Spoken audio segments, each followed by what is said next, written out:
Hello, and welcome to another episode of the Night Electronic Box for the week starting the 10th of June 2013.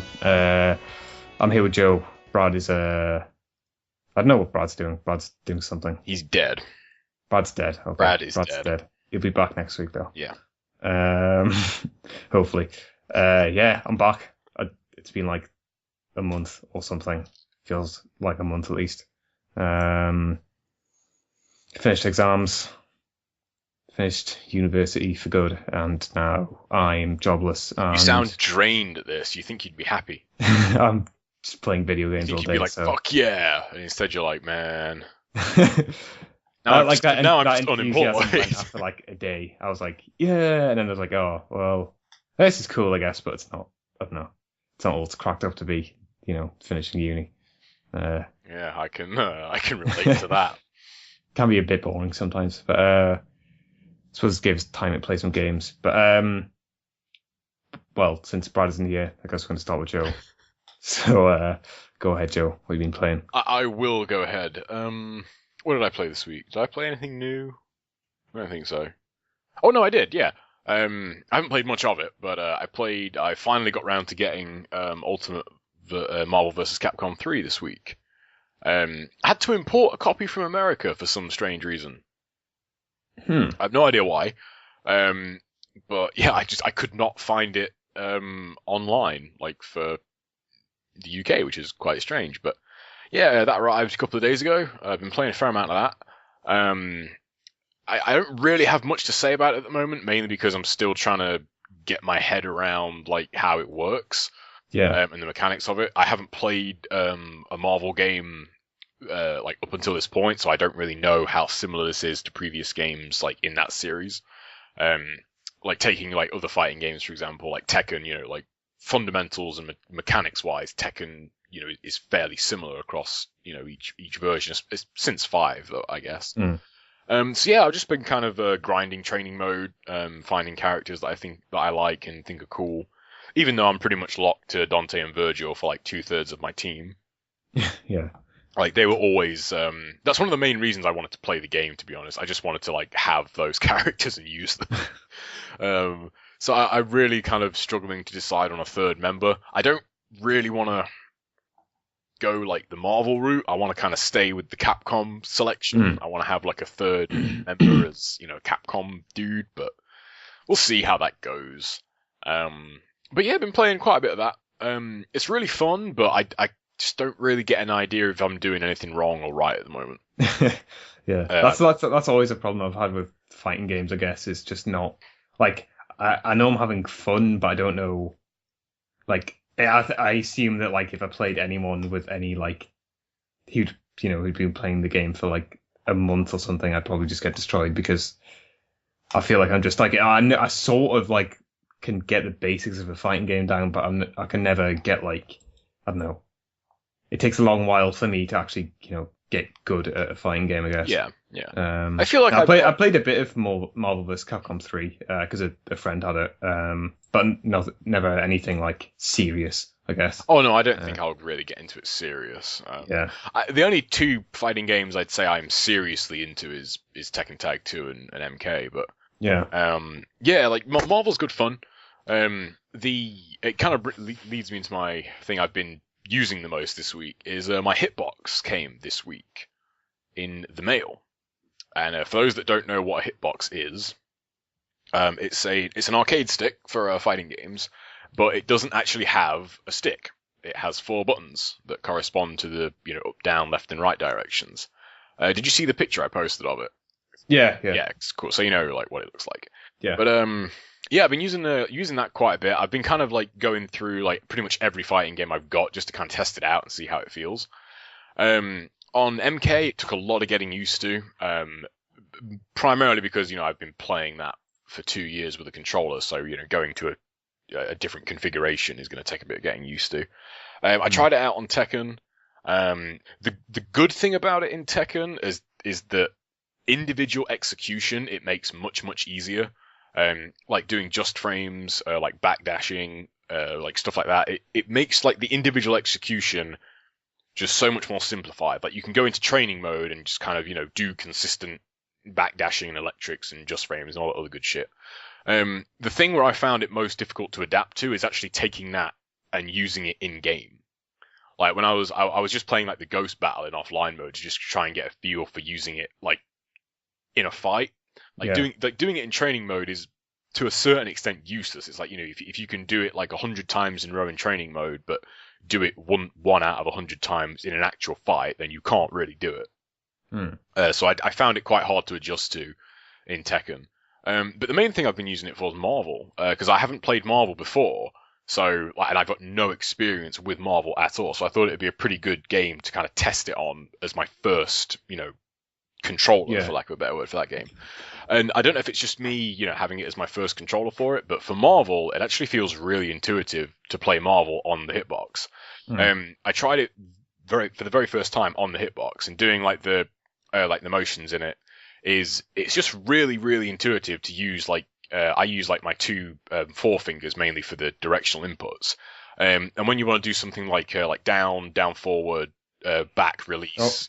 Sorry, 2 seconds. I'm getting a phone call which I need to take. So professionalism. All right, man. Yeah, it's cool. Shut up. Right, I'll be 2 seconds.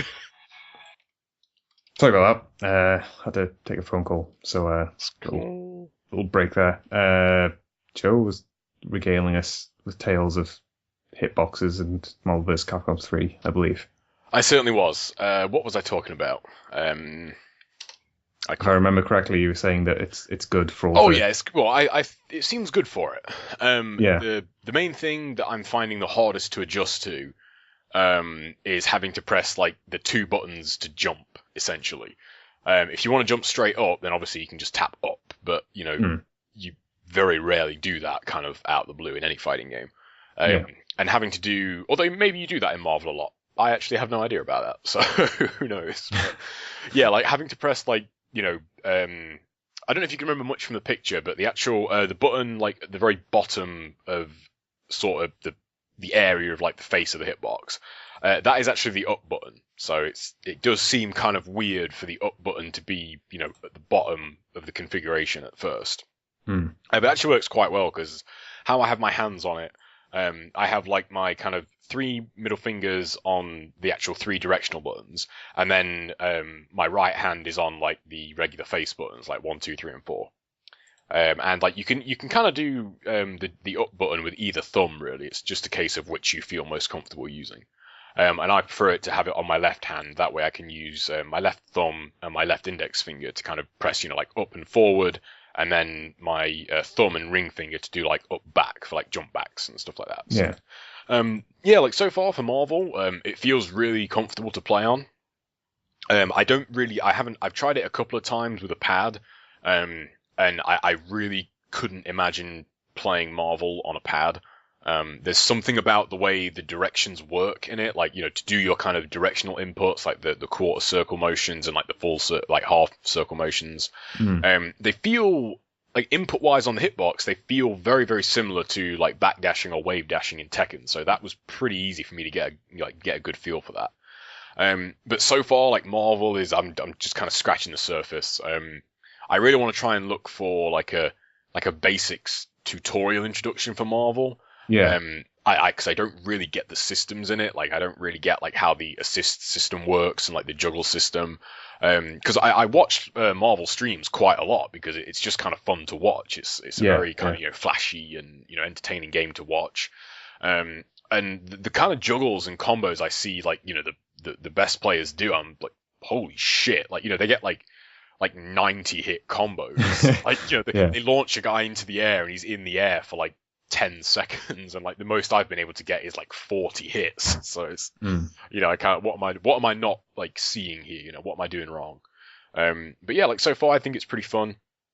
I really just need to decide on my third character because I do like to kind of stick with the mains that I choose. I don't like playing. I think it's good to get like a general idea of every character, but I've always preferred to just kind of stick with one character in particular. And in these games it's going to be a team of 3. So, but yeah, that's pretty much all I played this week. I think I did play some older stuff, but not long enough to really talk about it in detail. But yeah, that's pretty much it. Just quite a bit of Marvel. and testing out the hitbox on every other fighting game. Really, it's a very weird. It feels very weird to use that thing. Like at first, it's tiny for a start. Like I don't have like ridiculously big hands or anything. Yeah. But like one of my hands covers like 2/3 of the face of that like stick. Like it is really, really small. Yeah. So like if you have really big hands, I imagine that's going to be very, very uncomfortable to use for you. Because there's nowhere to like kind of rest your palms like comfortably and have your fingers on all the buttons. How I use it, my palms are kind of resting on the very edge of the box, which kind of, it digs into your hands after a while. Yeah. But yeah, that's pretty much it for me this week. Not a lot to report on really. It's probably going to be the same, to be honest, for the next few weeks. Evo is in a month, so I'm going to be pretty much locked to, fighting games until then. Yeah. So get immersed. Did you see any of that Lethal League stuff? It was on Giant Bomb like a week or two ago, and seems to be some sort of cult hit in like fighting tournaments. Lethal League? No, that doesn't ring a bell. Yeah, it's like this Flash game. I wouldn't really describe it as a fighting game, although it is like a one-on-one sort of. Basically, like there's a two characters with like baseball bats, and there's a baseball, and you just trying to hit the baseball off the other person. It's a bit like I guess it's sort of like Pong, except you're trying to hit the person instead of like score in their like area. Yeah. It's pretty cool. Like I've played a bit. It's still you should check it out. I think there was some. God, what's that tournament that was going on like really recently? Fighting game tournament. UFGT? Yeah, there was like a video of some dudes playing that. And it was like they'd never played it before, and it was pretty funny. Oh, right, cool. And like it sounded like the commentators that had seen it like once or twice, so like they didn't really know what was going on as well. So it was pretty funny. Just like seeing, because like some like funny stuff can happen playing that game. Yeah. Anyway, so since I like officially have like nothing to do, I thought it would be a fantastic idea to try and like play through my backlog of games, which seems to have built up very quickly.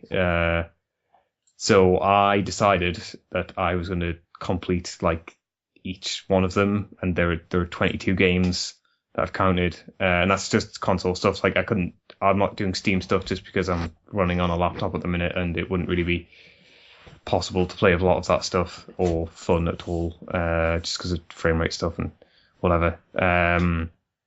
So yeah, I played some Alan Wake, American Nightmare, which is like the. It's pretty cool, I guess. For like it's an interesting idea, I guess. More than anything, it's like I sort of want to see more of it. The only other examples I can think of, like small downloadable games based on like a bigger franchise, I guess, would be like the Dead Rising Case Zero stuff. Yeah. Which was also cool. And there's that Call of Juarez Gunslinger thing, which seems to actually be pretty good. It's like got decent reviews. Like that seems like a really interesting idea, and I don't know. Like I think more developers should do that sort of stuff. Yeah. Yeah. So I mean it's fairly similar to Alan Wake, like the original game. All the combat's pretty much the same. There's like a few different enemies, but nothing major. I guess the biggest thing is essentially you play the game 3 times to actually complete it, or you play through the same areas 3 times, which sort of works, but gets a bit boring, like on the 3rd time through, going through the exact same areas. I mean, you're not doing the exact same things, but like they do some smart things to sort of streamline the experience. So like by the 3rd time through, you sort of like you know where you're going, and the objectives aren't like the exact same thing. It's like Alan Wake is like, yeah, right, okay, I know what's going to happen now, so I know that if I do this, this, and this, like the whole process is going to be streamlined And it's an interesting idea, and the story plays out quite well. It's sort of all done from the perspective of it being like an episode of Night Springs, so there's like some funny like narration, and just cool stuff. There's let's see, there's like these weird video diaries as well from the perspective of the bad dude, Mr. Scratch, which are like all done in like full motion video, and they are like legitimately quite disturbing. Like, yeah, one of them's him just like putting a bag over a dude's head and then strangling him to death, which is pretty weird, I guess. Yeah, it's cool, and like I think it was on sale last week or something, so I think that's why I bought it. And yeah, I mean, if you want more Alan Wake, it sounds like there's not going to be any Alan Wake for a while. There's like a video from Sam Lake, who's like the creative director at Remedy or something. Yeah. Basically saying like no one like will fund us like doing an Alan Wake game, so that's why we're doing this Quantum Break thing. That disappoints me, even though I thought the first Alan Wake was kind of a bit of a one-trick pony, I guess. But I would have liked to have seen like them build on it. I really would have liked to have seen an Alan Wake 2 or you know, just like an expansion on that kind of formula. Yeah. The dark, creepy forest. I think if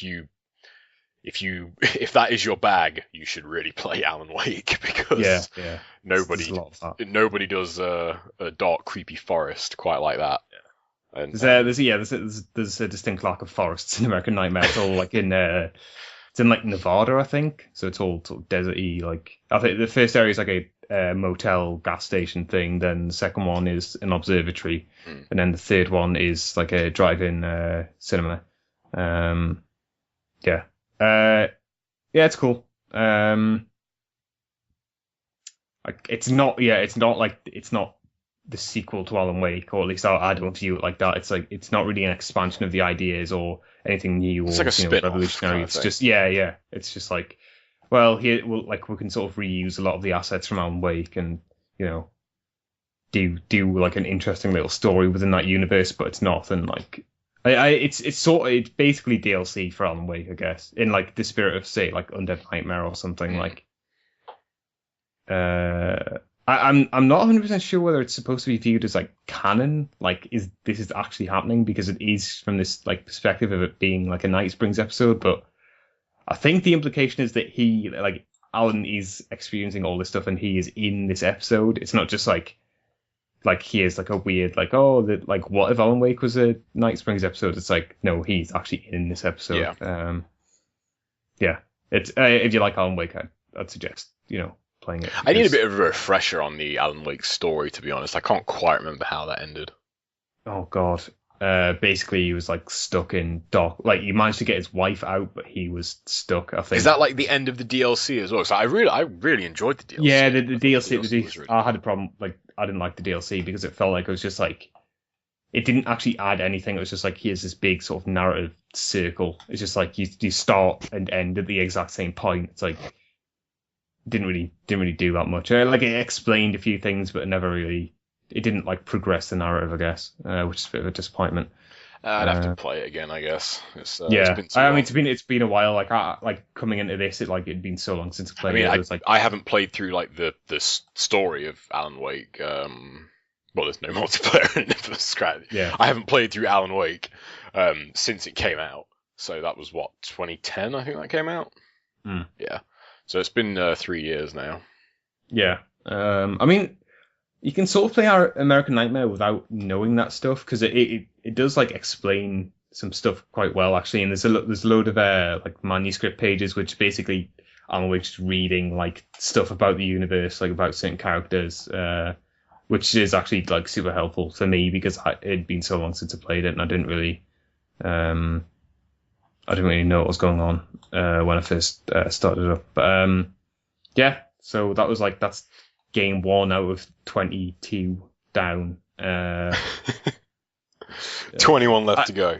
Yeah, I think the thing was I was expecting to do a lot more in a week, but I started playing Dark Souls, and just got totally sucked into that, and like, yeah, I just didn't play anything. Like, as soon as I started playing Dark Souls, I didn't really play anything else. So yeah, Dark Souls is pretty good. I had a save because I think I played it on a friend. No, I played it on my Xbox. So it was a friend's copy of it. And I was like 3 hours in or something. I think I'm like 25 hours in now. So I played like good 20 hours this week. That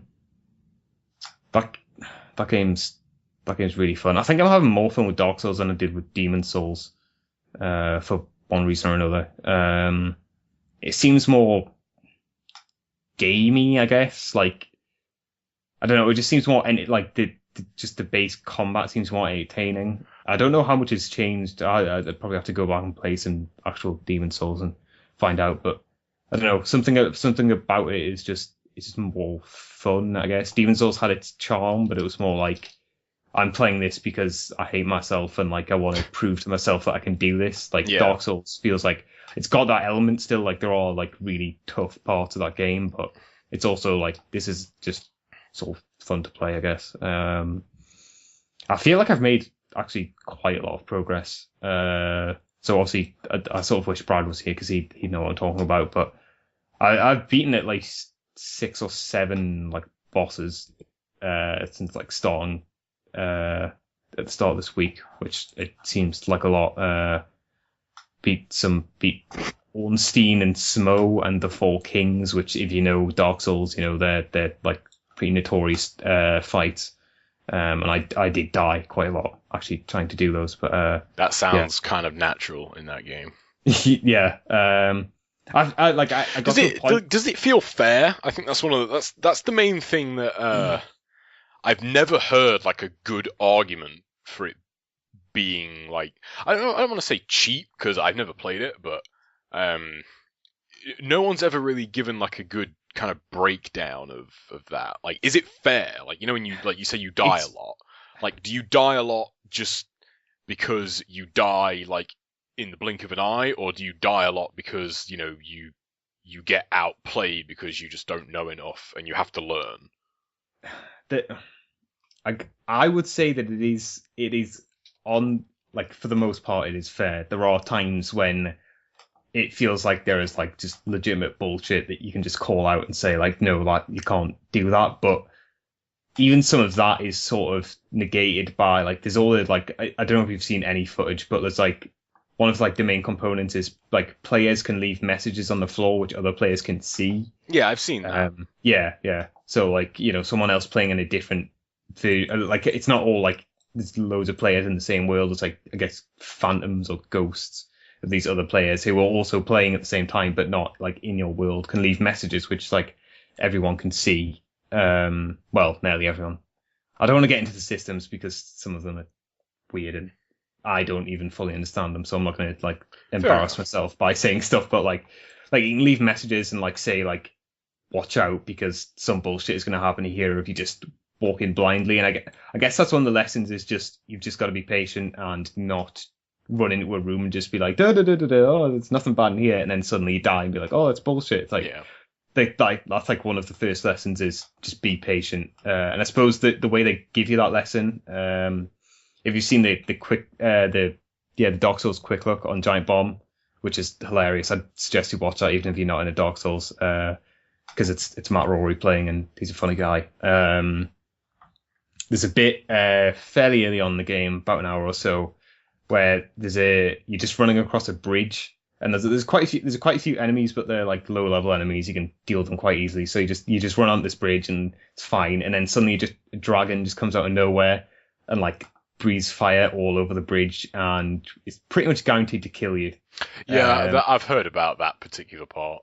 Yeah, and like that feels like a lesson, as opposed to like, you were supposed to know the dragon was there, god, idiot. It's like, no, it's like, you're supposed to die here. The lesson is that stuff can just come out of nowhere, and, you know, be careful. Like, for example, I just run around with my shield up constantly because if someone does come out of somewhere, that'll at least give me like a fighting chance of, surviving.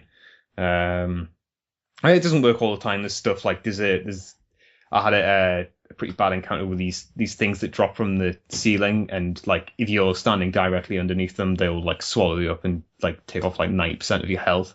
And they're like easy once they're on the ground and you can fight, but if they drop on your head, you know they're gonna fuck you up.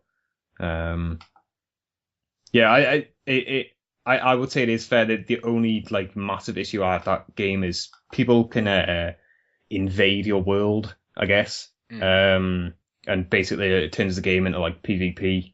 And that's the only situation where I feel like the game is unfair because the game is essentially like the only way to stop like people from invading is to just disconnect from the internet, which I don't want to do because that also prevents like the messages showing up and you being able to like summon like good people into your world and stuff. But like it takes a lot of like the interesting features away if you like not online. So there's no way at all to just like play private.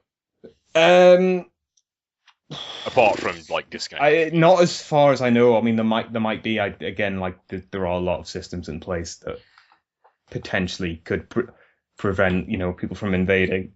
And I think if so you can be in like hollow form or human form. Human form like enhances a lot of the multiplayer stuff. Like it means you can summon people into your world. It means you can see a lot more messages than normal. Basically it makes the game better, I guess, except I think the one disadvantage is that people can invade.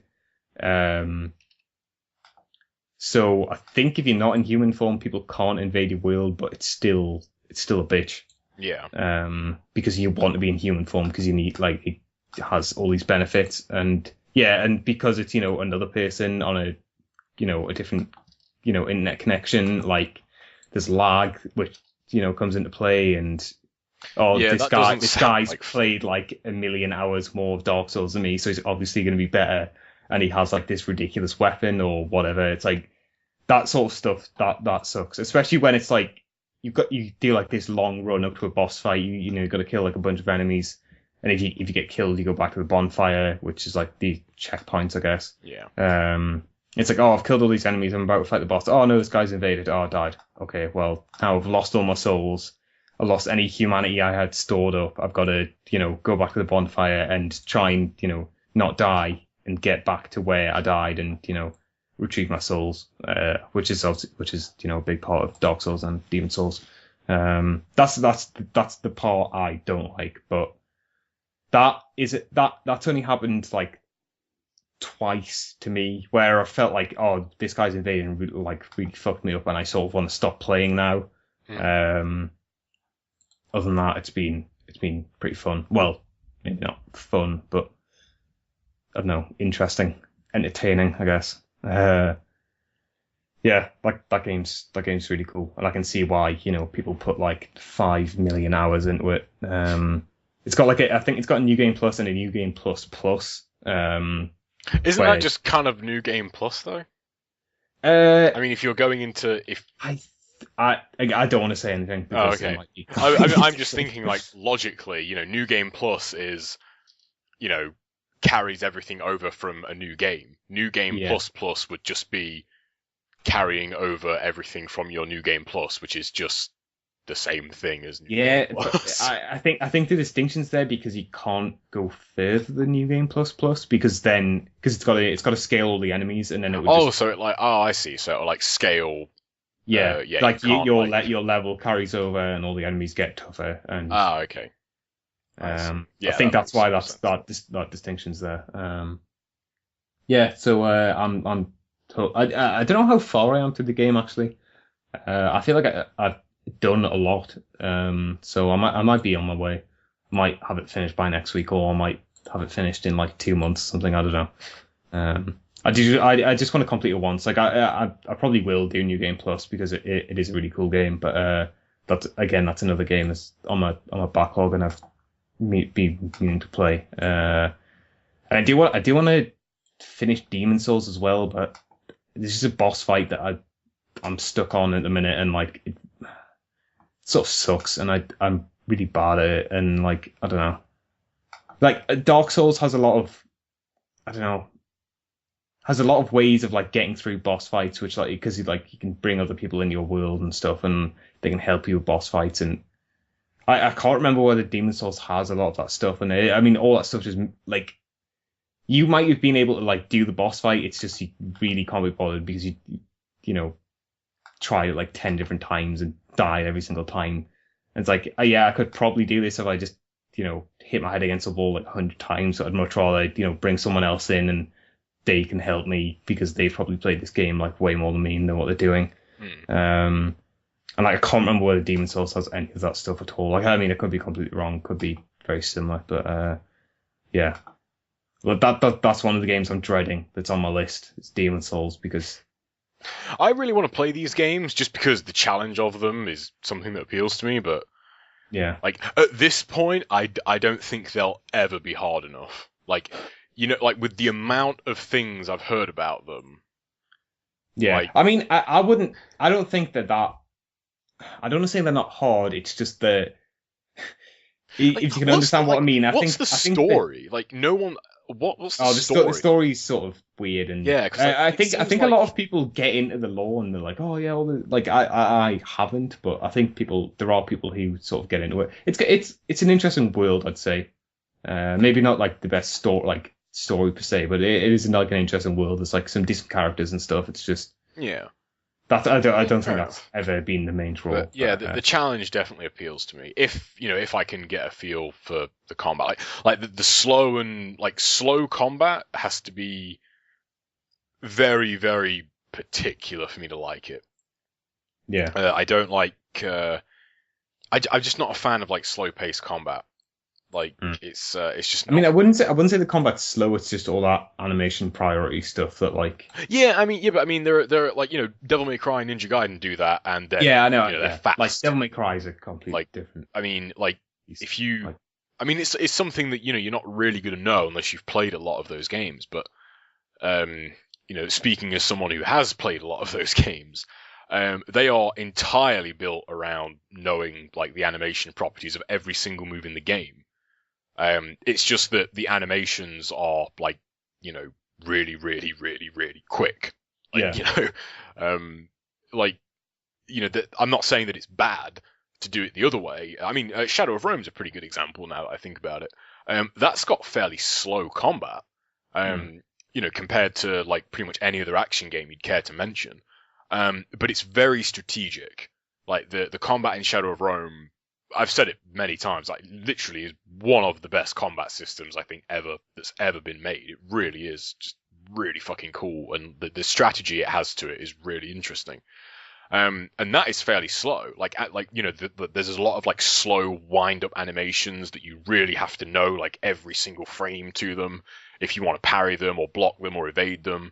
Like, I do like that kind of combat, but it has to be done a certain way. You know what I mean? It's I think it's sort of like the dismemberment strategy that I like in Shadow of Rome. Like, you're not just like wailing on a dude with a giant axe and like nothing is happening to him. Like, you hit a guy in that with a giant axe and like you can break his arm, like chip away his armor, cut his arm off.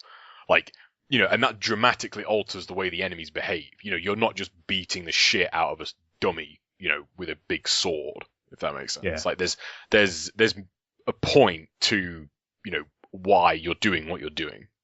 You're not just draining a health bar, I guess, is what I'm getting at. Like, I don't like that sort of combat. Yeah, I mean, it is pretty much that. You are draining a health bar, that kind of turns me off to it. Like, I mean, like, I'm not discrediting, like, the skill in it. Like, I'm sure there's plenty of skill in it. It's just, I like kind of a point and feedback to what I'm doing. I don't just like wailing away on a guy and watching his health bar tick down. It's like, if I've took off like 75% of an enemy's health, I want there to be like some sort of feedback that he is, a quarter away from being dead. Yeah. That type of system. So. Yeah, I just say, I mean, Dark Souls is, well, the Souls games, I guess, have just never been. I think the thing about the Souls games is it tries to sort of, I mean, this doesn't work in every case, but it tries to like put the player character and the enemies on sort of equal footing, I guess. Mm-hmm. Like you can't like break their legs or like, you can't like slow them down just because you've taken like 90% of their health off, but they can't do that to you point, either. Like yeah, that's the whole thing. I think that point is pretty exclusive to Shadow of Rome, but it's just an example of like a game that has like kind of the slower, like really heavy animation based combat. That gives you like a real tactile feedback to why you want to use like a left hand swung charge attack, as opposed to in that game, for instance, like a right hand swing charge attack with a bladed weapon as opposed to a heavy weapon. The bladed weapon is going to like sever a limb. The heavy weapon is going to break a limb and damage armor, and that's going to hinder the ability, the enemy's ability to pick up certain weapons. It's going to like hinder his movement. An example in Shadow of Rome: if you do break an enemy's arm or cut their arm off, like no surprise, they can no longer climb ladders. So like there's a real feedback to like what you're doing and kind of point to it, and like that's the kind of combat that I like if it's done the slower way. So yeah, I mean that sounds awesome. It really is. Like I'm never gonna stop saying this until you and Brad play. You should really fucking play Shadow of Rome. That game is awesome. It really is good. Like, god damn, why didn't more people play that game? It's so fucking cool. Yeah, like I mean, the thing about like comparing it to what you've said about Shadow of Rome, it just like Dark Souls is a simpler game, I guess. Like it doesn't like people like in air out of that combat. Well, like in the combat, I mean, like it like the base like the basic two like different like melee strategies, I guess, is like dexterity or strength. Like strength is obviously just I'm gonna have just the biggest fucking sword, and it's gonna be bigger than your sword, and I'm just gonna wail on you until you die, and I'm just gonna wear this ridiculous heavy armor, like and then like the other strategy, I guess, is dexterity, which is like, right, I'm not gonna block your attacks, I'm just gonna roll out the way of them and then like stab at you once or twice, or get a backstab in or something, and then I mean there's subcategories, I guess, like there's a parrying system, which is difficult and really risky because if you try and parry an enemy's attack and miss, they are basically just getting a free hit on you. Yeah, like, that huge sword is hitting you in the face. Yeah, you're not blocking it. You're just like letting them hit you, basically. And like, but it also has a massive reward because like I think like a counter attack after a parry is like the most damage you can do, like with a weapon, unless you can't two-hand weapons. That I don't know. It's like it is an effective strategy if you can parry properly. Yeah, I mean, I think a lot of systems like that, they always have that kind of in there. I know, it was all three of us last week, right? No, I wasn't here last week. Oh, okay. Well, I played quite a lot of Onimusha 2 last week. And you mentioned like the parry system. It sounds very, very similar to the parry system in Onimusha. Have you played the Onimusha games at all? No. They're the ones with Jean Reno. Onimusha 3 was the one with Jean Reno. Oh, okay. Well, that's all I know. What's the name of the dude that plays Samanosuke? He's a really famous like Japanese actor. But anyway, like the parry system in those games is, if you press attack, like literally like the frame before an attack is going to hit you, you'll instantly kill any regular enemy. Like it's just 100% critical hit. Like it will just kill them. And you can also do like parry attacks where you like press block just before it hits you, and that's like a really, really, really powerful attack, but it's not a guaranteed instant kill against the stronger enemies. And that game has sort of like fairly like wailing away on a dude-esque combat, and like mastering the critical system is kind of how you really just break that game. Like if you, I mentioned it last week, like in more detail, like when you just kind of like are hammering away on the attack buttons and you flukily get like a critical hit, it just looks really cool, and it's like, holy shit, I just took out 3 guys, I'm awesome. And when you actually master the system, you're just kind of standing there like, yep, go ahead and hit me, and now you're all dead. Like it takes away some of the flair to it, I guess. Yeah, Dark Souls is awesome. Yeah, I mean, the thing I was saying about like trying to put you on equal footing with the enemies is they can employ some shitty like stun lock strategies as just like, oh, I got hit once, oh no, the infinite combo, I'm dead. But like you can sort of do that to other enemies as well, or you can fuck like there's a giant wolf dude who has a sword in his mouth, which is actually probably the best like looking boss so far. He's a pretty cool dude.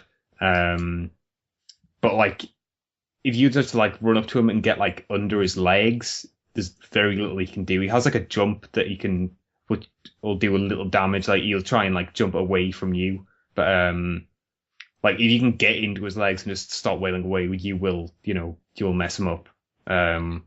Which is it makes me feel like the enemy, I guess, because I'm like employing like a shitty strategy. Like it's sort of fun to imagine like, oh, there's some dude like at the controls of this boss and he's like, oh, fucking get out from under my legs, you piece of shit.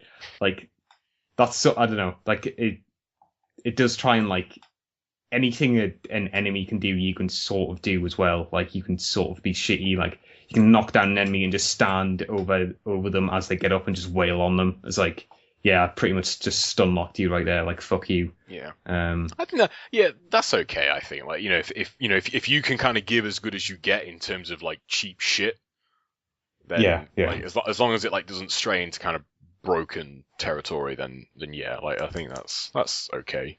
Yeah, I mean the reason it doesn't feel broken is because you get fucked up so much that like even if you do something that like in another game you'd be like, oh, that's cheap. Yeah, in this you're like, yeah, fuck you, game. I beat you. You're Yeah, like, it's not the enemies you're beating. It's like the game, like the game mechanics. You're like, yeah, fuck you, mechanics. Yeah, I'm better than you. It's like I think I assume it does that on purpose because like that stuff is also in Demon's Souls and like it's like a lot of that is like mentioned in like if you look at strategy guides and stuff. It's like people aren't like, oh well, this is really, if you want to like glitch this, it's like no, it's like if you do this, like yeah, it might seem cheap, but it's really effective way of beating this boss or whatever. Yeah. I mean, I think there's a fine line between cheap and the best strategy. There's always a very fine line between the two. Like like by definition, the best strategy gives you the upper hand in as many factors as possible, and being cheap does kind of the same thing. Yeah, I guess being cheap to me is like you're like I guess exploiting something which isn't there as intended. I guess. Yeah, I guess. Yeah, that's a good way of putting it. Like say if like you did something and for some reason it did like a way more damage. So they were like, oh, it does like infinite damage, and like obviously that's broken. But if like the running under his legs and fucking him up, to me feels like legitimate because it's like, yeah, he is this big wolf thing. He probably would have difficulty if some guy like ran underneath him and started wailing away at his legs. Like there's not really much you could do. That all seems like, I don't know, fairly.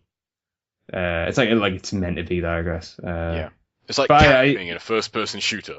It's a legitimate strategy. Yeah, I guess. Yeah, if it's in like according to Jeff Gerstmann, if it's in the game, like it's not cheap. Which, I mean, it is true. Like it's it's very true. I mean, like a very common. I don't know if Brad might be able to like drop some knowledge with StarCraft here next episode. But like when you watch fighting game streams a lot, and especially it's a more common thing in 2D games. But if you have, say, a character that has a very, very strong projectile game, and the higher level players are obviously going to use that because it's a good strategy, and a very common comment to see on those kind of videos is, "Oh my god, all he does is spam that fireball."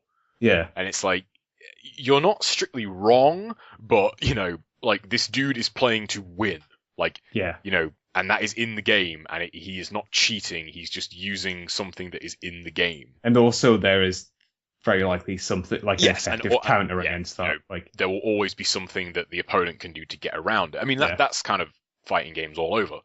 I know playing Yoshimitsu in Tekken, if somebody doesn't know how to block and like get around his unblockable setups, I'm going to use them over and over and over and over again, and I'm going to keep winning. And people are going to keep sending me hate mail, but it's in the game. Like, and I mean. He's a pretty good example in Tekken Tag 2, actually, because getting around his unblockable shit is really fucking easy. Like, it's not. I mean, I know that because I play that character a lot, but it's not hard to get around it. So it's a very fine line to walk. I mean, it's pretty much the case in like all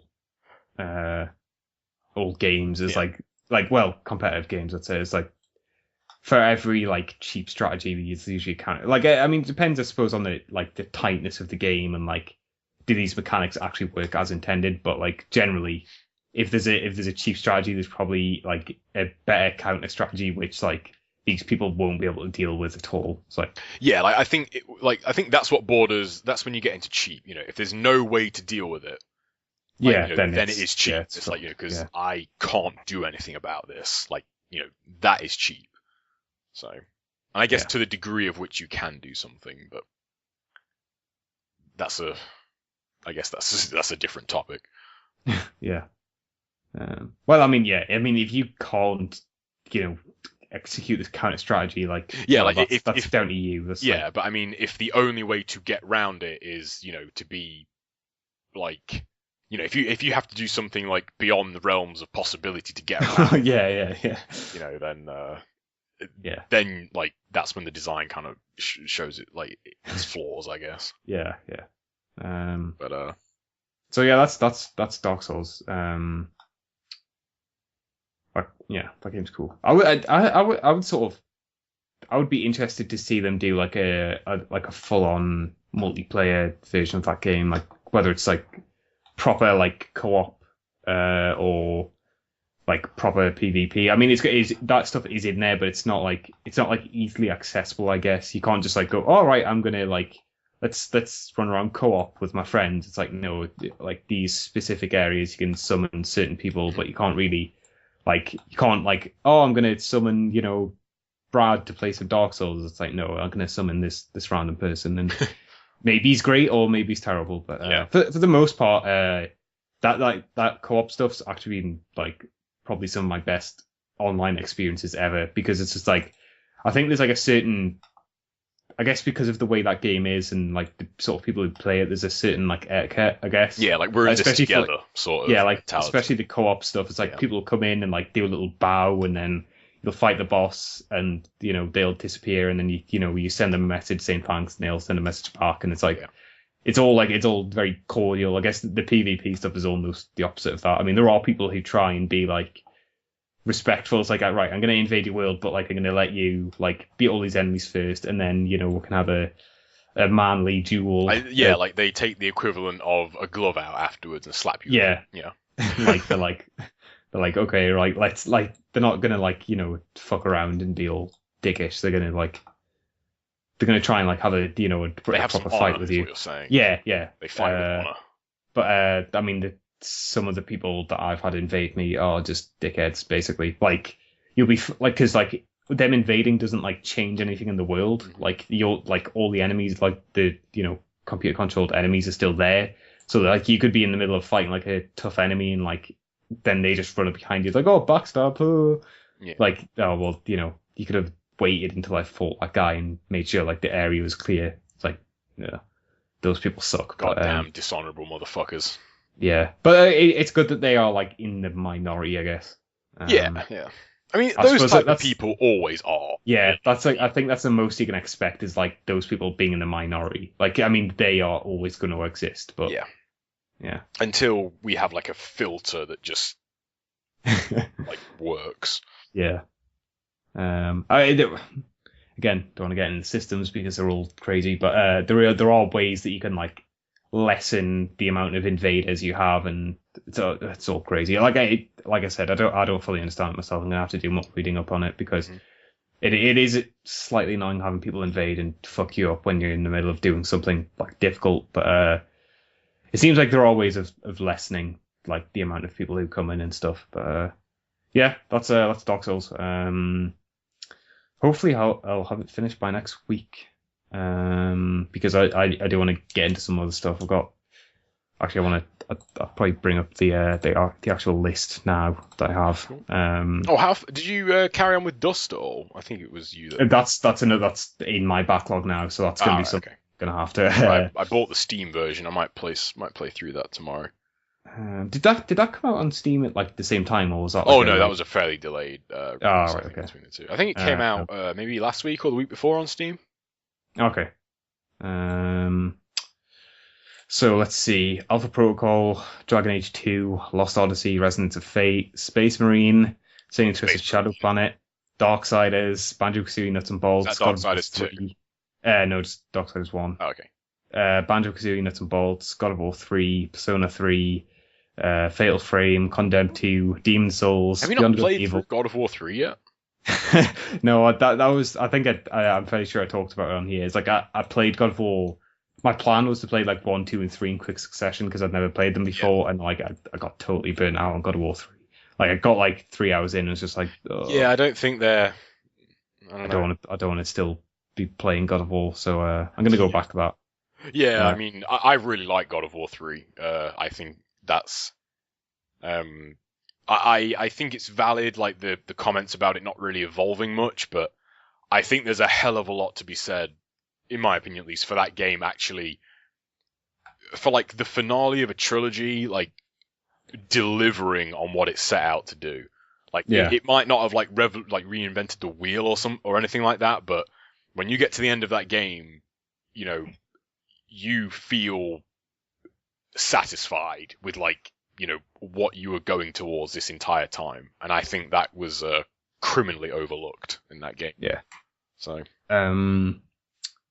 Yeah. So Beyond Good and Evil, Dead Nation, Swarm, Explosion Man, Dark Souls, got obviously. Some good games to play. Yeah, Dust, fucking Tom Clancy's Hawks, fucking Jesus Christ, and Alone in the Dark, which is probably going to be the worst one, but.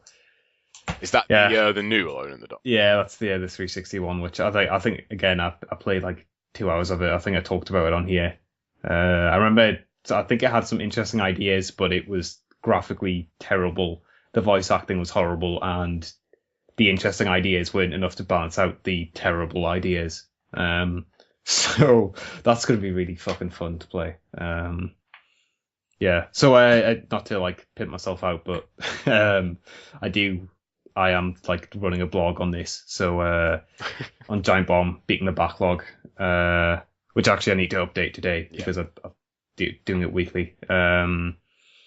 So yeah, I'm Ramon on Giant Bomb. So if you want to read that, what was your name before that? I can't remember.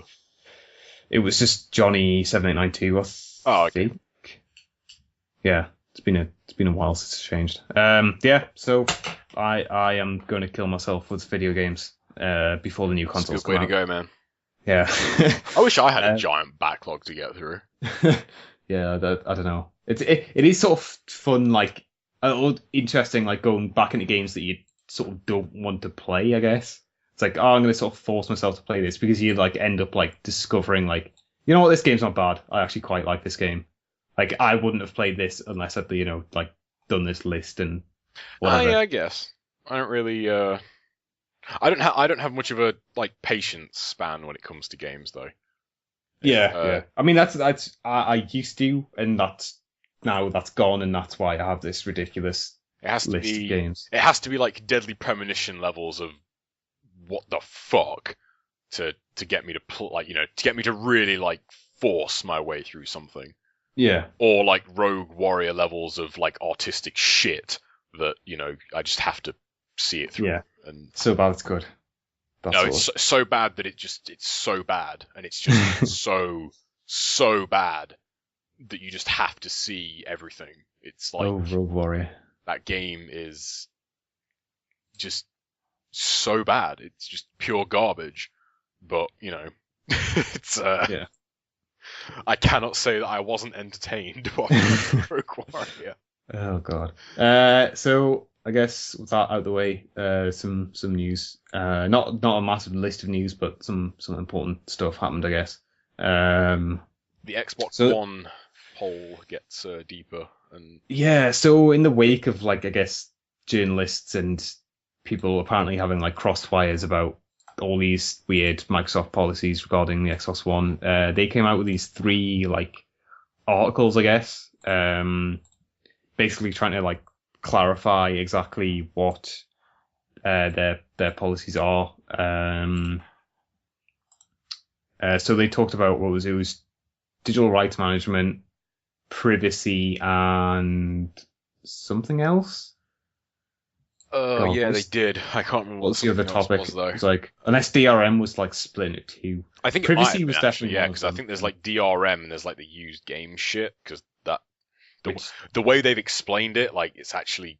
oh no! The other thing was the being connected to the internet thing. Oh yeah, so I guess that kind of is DRM. Yeah, that falls under that umbrella. So yeah, these articles are long, and I sort of don't want to like read them out. I guess like word for word because they're pretty crazy They're and depressing. yeah, they are quite depressing. I guess. Oh god, I wish I had some good like highlights. I think I think a couple of the biggest highlights for me with the DRM stuff was like the 24-hour offline limit. Yes. The 1 hour offline limit if you're like remote playing something. I didn't really understand that, to be honest. Okay. I think it was like 1 hour if you're logged into your account but not on your system. Okay. There's bullet points here, so I'll just briefly read these off. Okay. You can basically disc and digital releases of games are going to be on the same day. So that's I mean that's a good thing, I guess. There's not really a counter argument to that, like, oh no, why digital games come out the same? Like that's that's good. Something everyone's wanted, I guess, for a while. Their motivation behind it is yeah, it's obvious, but yeah, like that is good for people that want to download games day one. Okay, access to your entire games library from any Xbox One, no discs required. So basically, if you signed in on a friend's account or on your account, a digital copy of your game is in the cloud. Yeah, that's cool. Which you can access. I do like that. I like this one. I think Ryan actually highlighted the weirdness of this one. Share access to your games with everyone inside your home, regardless of their relationship to you. So, if someone invades your home and decides, hey, I want to play on this guy's Xbox after I've murdered him, he can totally do that. I'm not 100% sure what that even means. I think that's just a case of just really poor wording on that. I think the point is that, like, on your Xbox, like, anyone can play any of your games, I guess. So just like a regular game console. Don't have to be signed into. Yeah, I take it on from what they've said. Then you're not going to be able to play like not allocated into a profile. Like when you boot up the 360. You choose a profile to sign into, or you can click, or you can press like don't sign in and just play like the system. Yeah. I imagine you now can't do that. Like, you have to have a profile. I think that this point means that you could, but, like, only on that console. So, like, say I had an account and, like, I downloaded whatever, fucking Super Meat Boy 2, okay? Let's hope that exists. And, like, my brother went on my Xbox but didn't sign in, he could also play it, I guess. Yeah, but if there isn't that option, though, because it doesn't sound like there is, that's the thing. Like, okay, I don't think they've really explicitly said, like, they've said you can't do this while signed into your account, and it's like, that's fair enough. But what about if you're not signed in at all? Like, what about? Well, right. Anyone can play your games on your console, regardless of whether you are logged in. That, to me, implies that they have to be logged in, but. Yeah, so does that mean that they can do it on logged in? Yeah, like their profile, or is there like the equivalent of don't sign in and I just want to play neutral? I guess it's. Which I mean, it's not a massive issue, but it's still. Oh no, it's not. But I mean, it's. But then again, like for me, I would just have that one account, and like anyone who's playing on my Xbox, I'd just be like, yeah, just play on my account, like. Oh man, I'd never fucking do that. Really? No fucking way. Okay, nobody. Well. It's like I think I can't remember what game it was, but it might have been GTA 3 actually. I was playing through it like with no cheats, and like a friend came over and played on that save and like did a bunch of fucking cheats and saved, and I was very, very, very close to like legit 100%ing it, and I fucking stabbed that guy because so yeah, like ever since then it's like, no, if you want to play, you fucking take my memory card out. You ain't playing on my fucking data. that sort of sucks. Memory cards. Okay. Give your family access to your entire games library anytime, anywhere. So 10 members of your family can log in and play from your shared games library on Xbox One. So a person can play your copy of a game at a friend's house. But that sounds cool, but why would you like that seems like a weird thing to put resources into, because I don't think that's going to be very common. Is it? You can always play your games, and any one of your family members can be playing from your shared library. So I mean, if you have 2 Xbox Ones, but you don't, I just can't see how that would make sense. Like, if you have Super Meat Boy 2, for example, let's just use okay. Super Meat Boy 2 exists. It comes out. I download it on my Xbox. I'm playing Super Meat Boy 2, happy as Larry. And then my brother wants to play Super Meat Boy 2. He logs in from his Xbox. Yep. And then he's able to play my Super Meat Boy 2 on his account when he's logged in. That doesn't make... Yes. Okay. So he doesn't have to buy Super Meat Boy 2. Is that how this works? Well, yeah, but he wouldn't be able to play it if someone else wanted to play it as well. So yeah, but it's like if it's just me and him, then he could play it without having to buy it. That seems simple enough, but I just think that seems like a it actually seems like sort of. It seems like I mean, I'm not complaining. Like, that is cool.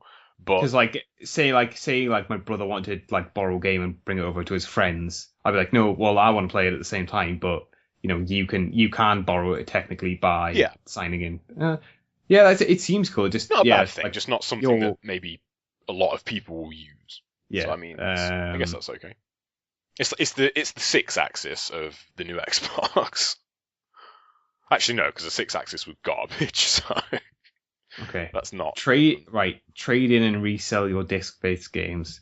The Xbox One is designed so game publishers can enable you to trade in your games at participating retailers. Microsoft does not charge a platform fee to retailers, publishers, or consumers for enabling transfers of these games.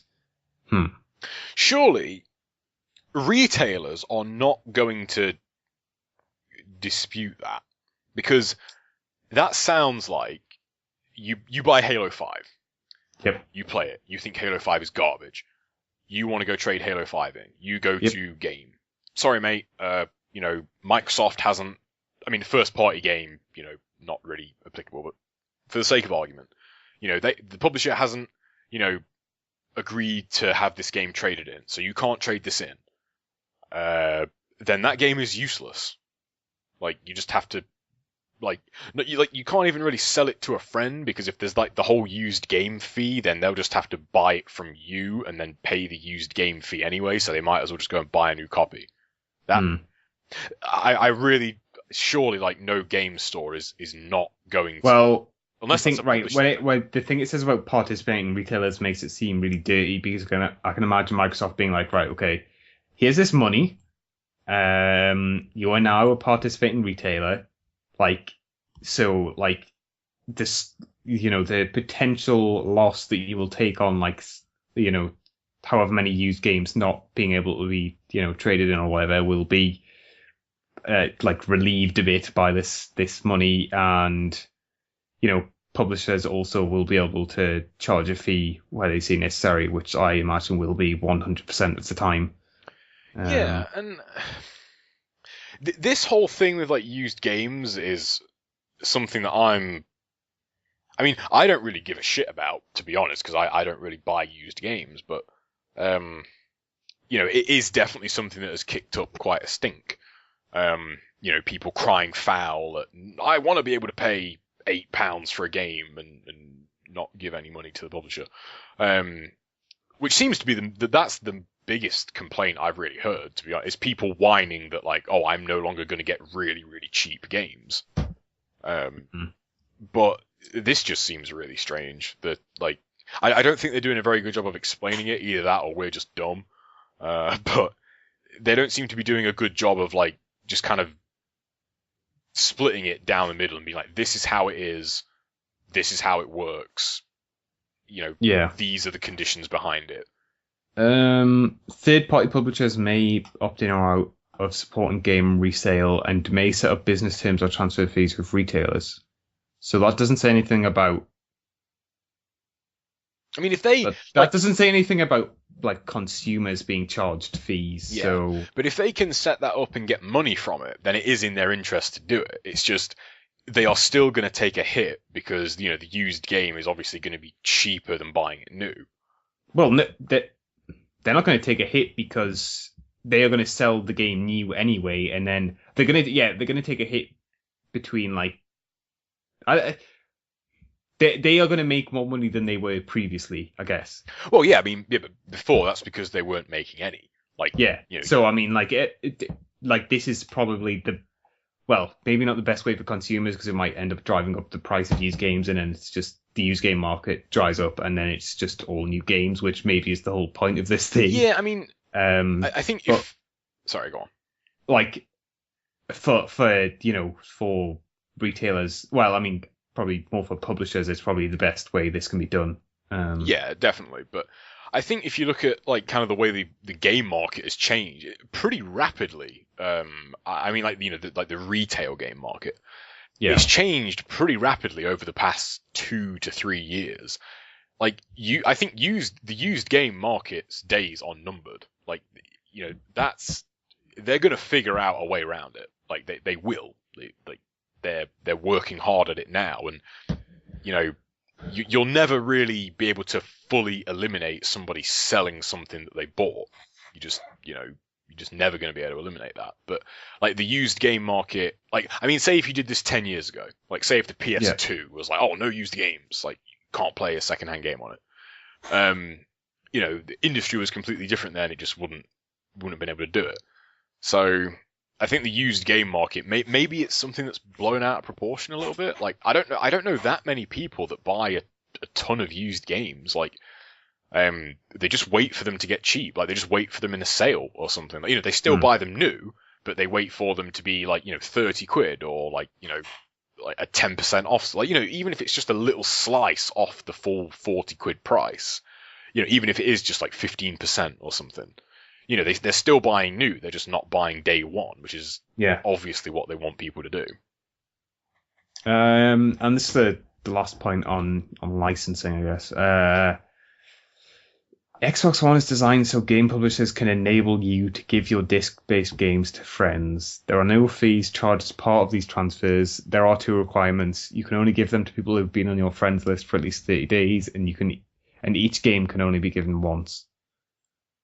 So, I'm not sure what that means. You can lend a game. That's the point.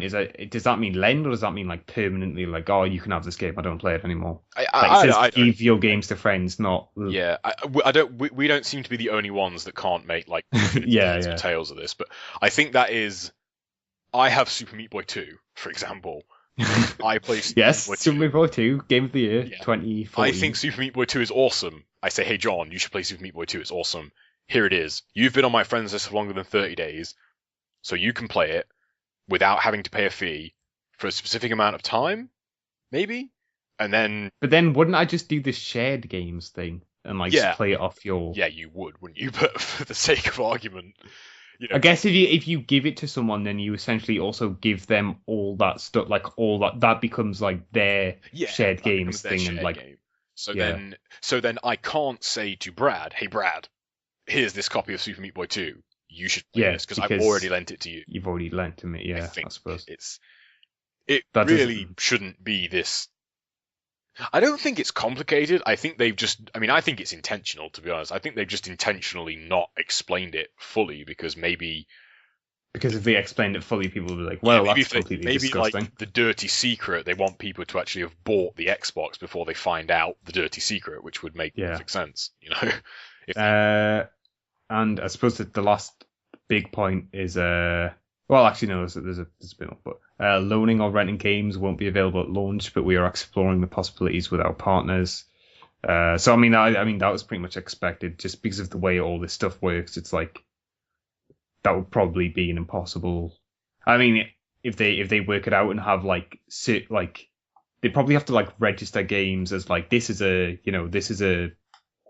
game that's being loaned by like I don't know GameFly or Netflix or whatever. Like this is a loan game, so it has like different properties, I guess, to like a full retail game. Yeah, that is a little strange. I mean, like renting games.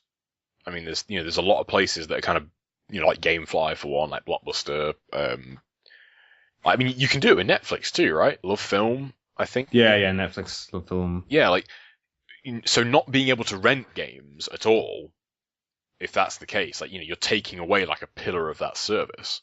Mm-hmm. I mean, that's also that's weird because Microsoft has like a Netflix app and like it has like Love Film advertisements on the dashboard and stuff. So they on some level they operate together as like business partners. So I can't imagine them being, oh yeah, that's fine. Yeah, just take away like a third of our business or whatever. Like, yeah, I can't imagine that went down well. So I think like to me that like if all this other stuff's going to be what is actually happening, then like having like we're going to press like a certain percentage of these discs as like rental discs, and they have like different properties. Like, well, rental discs can't be on your shared games library, and you can't give them to other people. It's like one use. They play on an Xbox, and like they have a certain time period they can be used, and then when they go back in the shop, they're like registered from one Xbox or from the Xbox. Yeah, like they wipe it so that the next dude can use it. Yeah, that seems makes sense. Yeah, but it's still. You know what? I should be a fucking businessman. I'm a genius. Yeah, anyway. This is still completely fucked, though. I mean, like, taking aside, like, because like it's weird, because like me personally, this doesn't really affect me, to be honest. I don't buy used games. I've really kind of gone away from renting games, unless it's something that I'm really unsure of. Like Remember Me, like if I would prefer to rent Remember Me rather than pay for it day one. Buy it outright, yeah, to try it. But I'm not really that like dead set against doing that. I have bought games day one, and and I have been burned by them. It's like it's the risk you take sometimes when it's something that frustrates me a lot. Like you see it kind of, oh, why aren't there more new and innovative games? Blah blah blah blah blah. And then you look at the new and innovative games, and all of 12 people went out and bought them day one. Because they couldn't afford, the marketing and shit. Nobody knew about them. It's like, that's why there aren't many new games. Because all the same, and it's pretty consistent. The people bitching about that are quite often the people bitching, oh, I don't want to pay anything more than £8 for a game. I mean, I came really close to, it was a couple of years ago, I was in a Granger Games. And I don't know if it was that long ago, actually, because he was looking at Marvel vs. Capcom 3, and I don't think that's 2 years old, is it? Unless I'm... Oh, no, that's I think it is, actually, yeah. Yeah, it's Ultimate Marvel that's not. But yeah, he was looking at a game show, and I was looking at, like, the older, like, old school section, I guess. I was looking at, like, the kind of Sega shit and stuff. And I heard him, like, talking to the typical know-it-all game shop employee. And he was looking at Marvel, and he was like, oh, man, I don't want to pay more than, like, a tenner for that game. And he just kept going on, and like the dude that worked in his shop was like coming out with all this bullshit, and seriously, like much longer, and I'd just gone like full on, like you guys don't know fucking shit. Like you are part of the problem. The fact that you don't want to pay more than fucking £8 for Marvel vs. Capcom 3 is the fucking reason. Oh man, I want to punch that guy. But anyway, like but I think as a general whole, like taking myself out of it, like because if you look at everything as how it affects me, then obviously nothing is going to get better. So yeah, I mean that's that person's value judgment. I mean that I don't agree with it. Obviously you don't agree with it. No, I don't agree with it. No, and I think the thing is like if that person was more knowledgeable about the industry, then maybe their views would change. But like expecting like the majority of people to be knowledgeable about the games industry is just, it's not going to happen. It's not going to happen. If it does happen, it's not going to happen for a long time. I don't think it'll ever happen. I mean, it's kind of a problem of the medium. Like the people, we are doing a podcast to talk about video games. We obviously care more about video games than, oh, dude, the new FIFA's out, man. I'm gonna go play that. I don't really feel like I need to qualify that, because like that's something that does annoy me. Like, when people say, oh, like hardcore gamers versus casual gamers and all that bullshit. I don't give a fuck what you want to label yourself. If you own a games console and you play games on a regular basis, your opinion is not invalid because you only play Call of Duty and FIFA. Like, your opinion might not be as informed, which is another story, but there's, the majority of people that play games are not, on a podcast talking about it. Like, they are just playing games and, willfully ignorant to all this stuff that goes on. So. Yeah. I mean, I think it is starting, like, I think people are starting to become a bit more informed. Like, I live with 3 other people, and 2 of them, like, well, one of them, I suppose, is on the level that I am into games. One of them sort of, like, almost there, I guess. Like, he does listen to podcasts and stuff. And, does like, he listen to our podcast? No, he doesn't. Man. He's a scumbag. But, and then again, I guess it kind of would be weird to listen to a podcast with your friend on it. And then one dude like got like an Xbox like this year, or well last year, but like a couple of months ago. And like he knows about like E3 and stuff, and like he like knew about The Last of Us when it like first got announced and stuff. And like I was like, what? How do you know about what? How do you know what The Last of Us is like? Yeah. And he was like, oh, I don't know, I just heard it somewhere. I was like, I think it is starting to become a lot more. I think people are starting to become a bit more informed than. I think they are, I guess yeah. we expect. I think like purely because even my like parents sometimes will say something. I'm like, what? How do you? Definitely know that, and it's like. I think that is more of a side effect of just the medium in general being a lot bigger than it was. Like when I was a kid, for example, and like I mean, I've had my console actually in like my room equivalent from a very, very young age. I think I was like maybe 6 when I had like my Sega in my room, like when it wasn't in like the downstairs TV kind of setup, which was very, very unusual.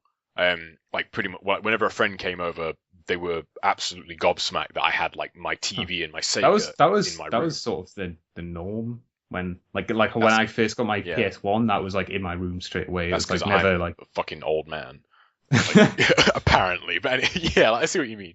But and then like if my parents ever saw me playing a game, they were like, "Oh, what are you playing?" And you'd say, I don't know, like Resident Evil, for example, and they were like, "Oh, what's that?" And it's like it's a horror game. God, I hated that. I hated like having to like explain it, and it's like I remember once I was playing... because I mean, like, let's face it, a lot of games, especially back then, were really dumb. Oh yeah, it's like I'm a blue hedgehog and I've got to collect gold rings because I don't know, Eggman. And it's like, yeah, definitely, and like okay, well, and then like people are like, oh, why don't like people respect video games? It's like, well, because you've got like 13-year-old kids trying to explain Sonic to their like grandparents, and the grandparents are like, what? I don't.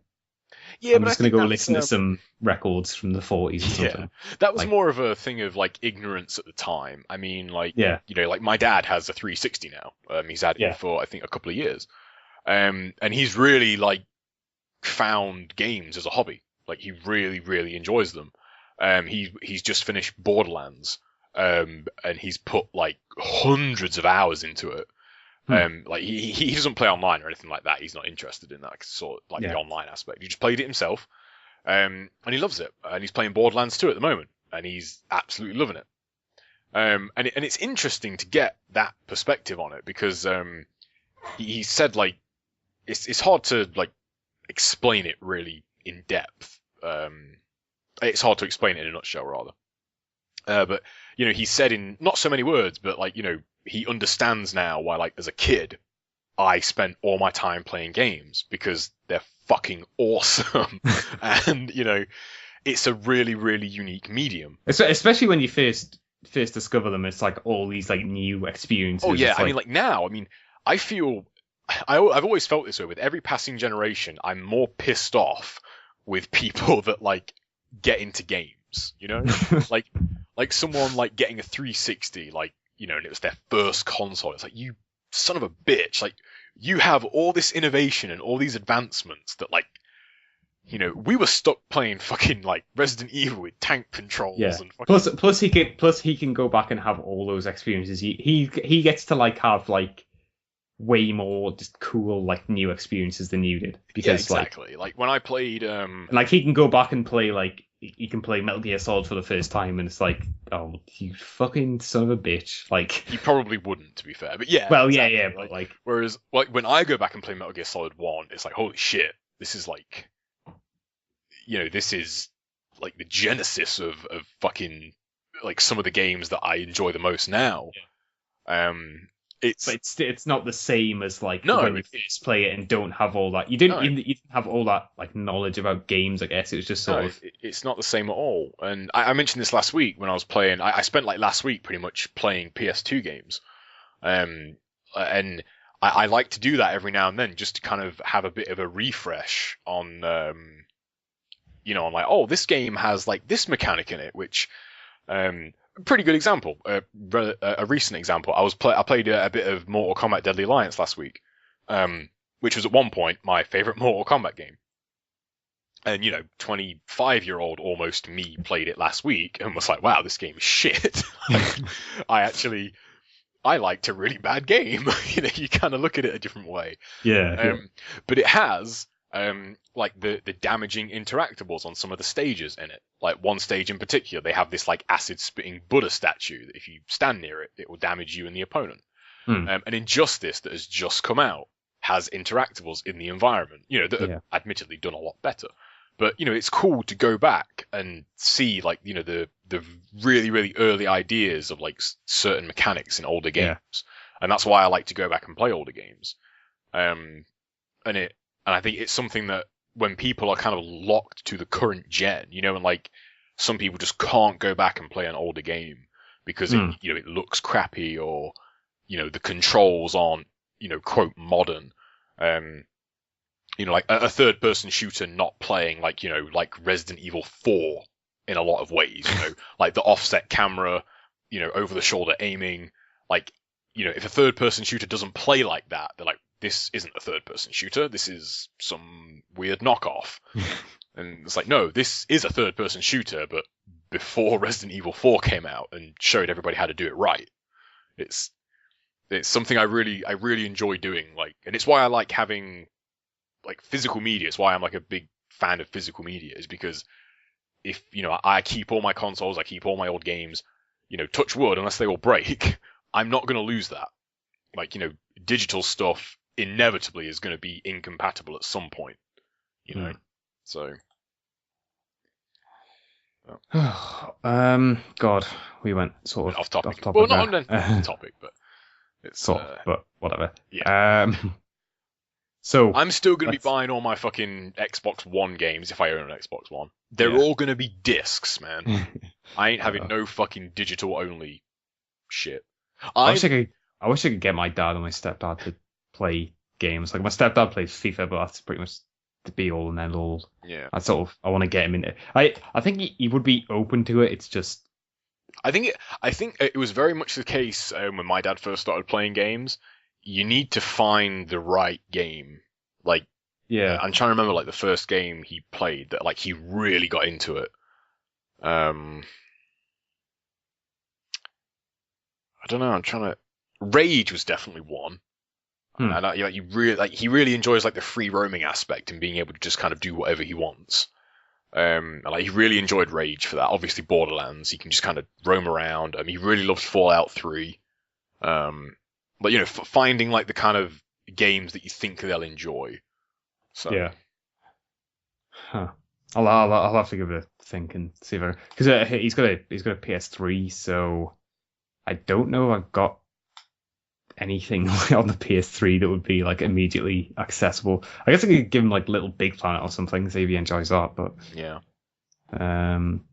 Anyway, so next little Xbox One article is on privacy, which is basically it's a lot to do with the Kinect, which people had some concerns that the Kinect was going to be this sort of omnipotent thing that just watches you like. Do you think people kind of pervs on you? Yeah, I really think people kind of overly exaggerated, like flipped out over that. I don't know. I mean, what they were saying was really disturbing. Like it was like, oh yeah, the Kinect always on.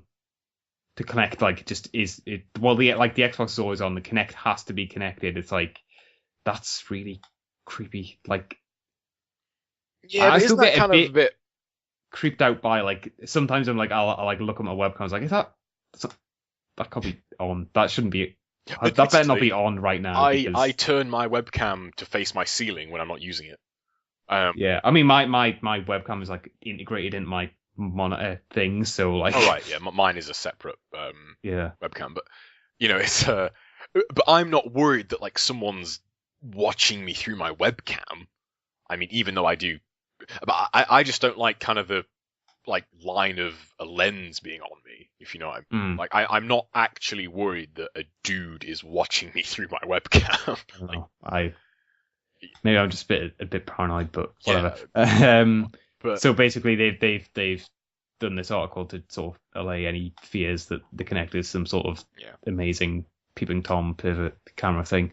I mean, what you're on control. Do? Like, you know, is it going to be like a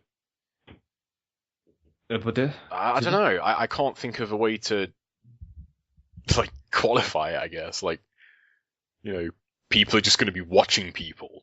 Like, I guess. Hey, I'm watching you play Halo. Well, I mean, I assume you haven't listened to the most recent Bombcast where they.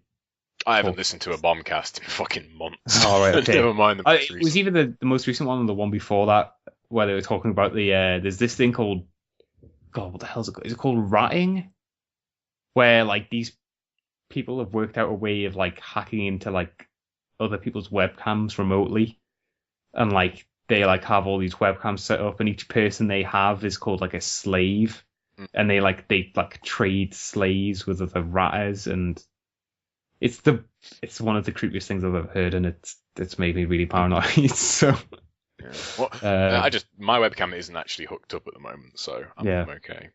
And what if someone, John, what have you got? Has your phone got a camera on it? Yeah. What if someone's doing that on your phone right now? My phone's camera's actually broke, so. Well, that's okay. That's cool. Yeah. It would be like looking at my pocket or. I don't know. I just think this whole like, this reeks of like the kind of.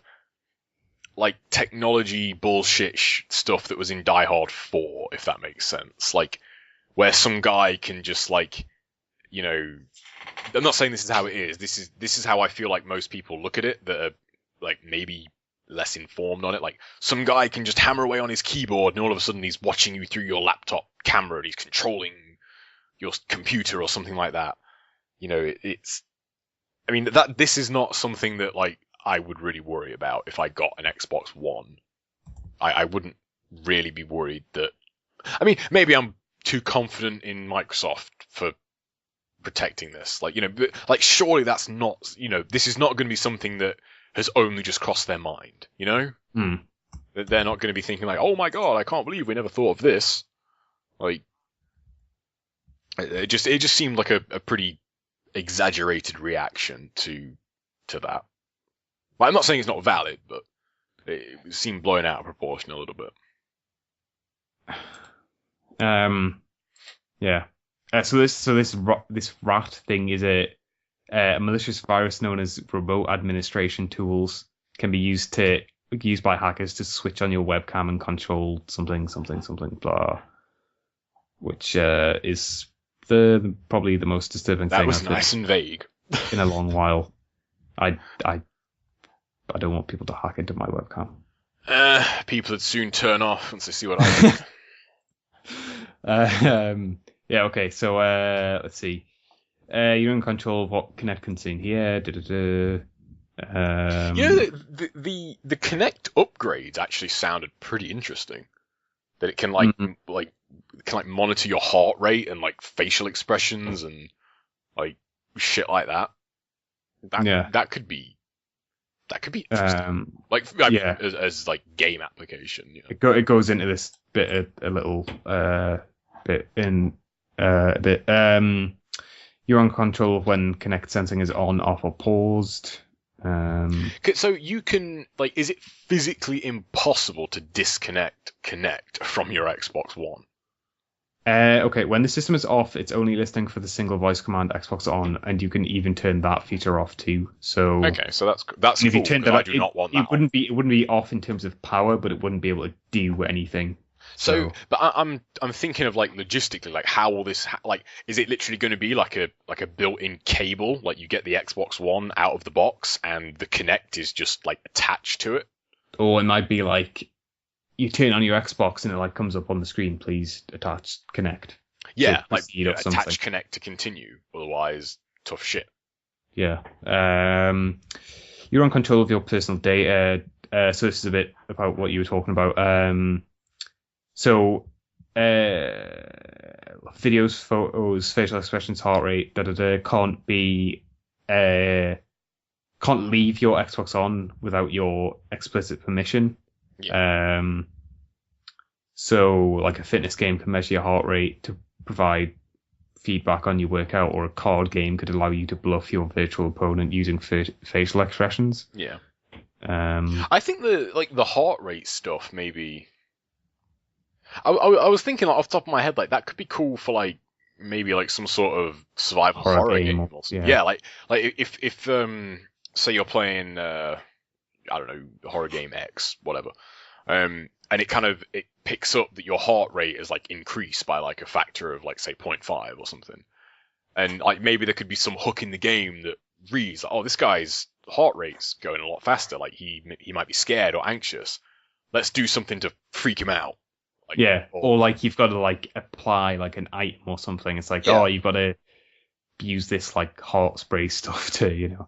Or like a jump scare or something. Like say your heart rate is like twice as fast or something. It's like, right, this would be a really good time for a jump scare to scare the shit out of him. Or if it registers that your heart rate is like, say, you know, neutral, and it's like, okay, let's do some like ambient shit to kind of get him agitated or like scare him a little bit or something like that. Like, you know, let's hear someone screaming in the background, or like I think that stuff could be pretty interesting. Yeah. You can use other inputs to control your game's TV and entertainment experiences. So there's a lot of concern that like Kinect, you're gonna have to use Kinect to do a lot of stuff, but it's basically saying like you can change inputs or whatever, or do all this other stuff. Like, you know, you don't have to use Kinect basically. That's that stuff. I think that stuff's reasonably clear. Like, yeah, that stuff's cool, and I'm glad about that because I don't want to have to use Kinect. Kinect's not going to be, you know, constantly spying on you, and you're not going to have to use it. There's a reason your TV still comes with a remote. Yeah, you know, like if it ain't broke, like yeah. Okay, this is the stuff about the internet, I guess. Okay, so games will be able to offload power to the cloud. This bit isn't really clear. It just says a new generation of games with power from the cloud. So I don't really know what that means. It also implies that like there's going to be like persistent worlds which can operate while you're not technically in them. So say you're playing like GTA 5 or something, and it's like stuff is happening while like it's not even really being like simulated. It is just happening while you're not there. So is that like maybe background stuff, like I mean, off the top of my head, like there's a system in GTA where you buy a building and you invest in it and you like get money. Like, could that stuff like be kept track of in the cloud, and like if you come back to it like say 2 days later, you've earned so much money from your investment in the game? Yeah, but I mean that stuff can already really be done. Yeah, I mean it can't it? Like into the system clock. But I think what they mean here is more like say you quit a game and there's like a pedestrian walking down the street, like the game is still like going on in the cloud, so he just keeps on walking. It's not like the game, everything stops, and it's like when you load it up again, it just sort of like respawns in all these, these people walking about. It's like, no, this pedestrian kept on walking, went here, did this, and then like, sat around here, and then when you come back in the game, he's on the other side of town or something. Or I think that's what it's sort of implying. It's like it's going to be able to do stuff like, actually in depth as opposed to just simulating it based on like how the system clock's changed. Yeah. Or I hope that's what it means, because that actually sounds sort of interesting.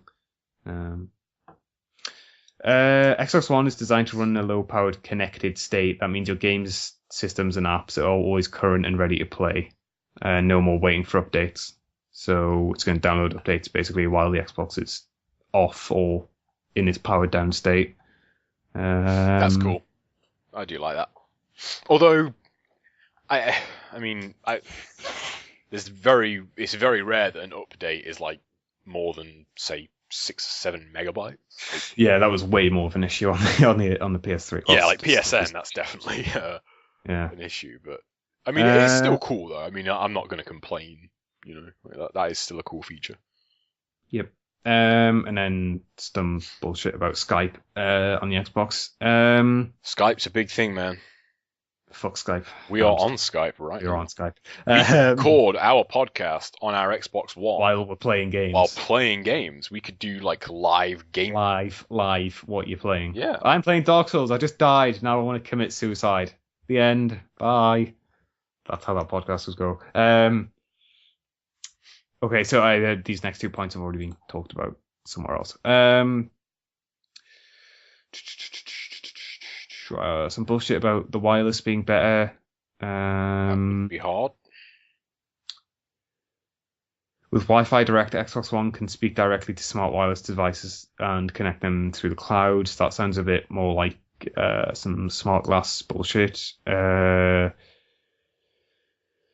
Microsoft has created a global network of more than 300,000 Xbox Live and Windows Azure servers to help creators realize their visions of bullshit. Okay. So this is something that some people I think Brad mentioned this. Brad is in our Brad.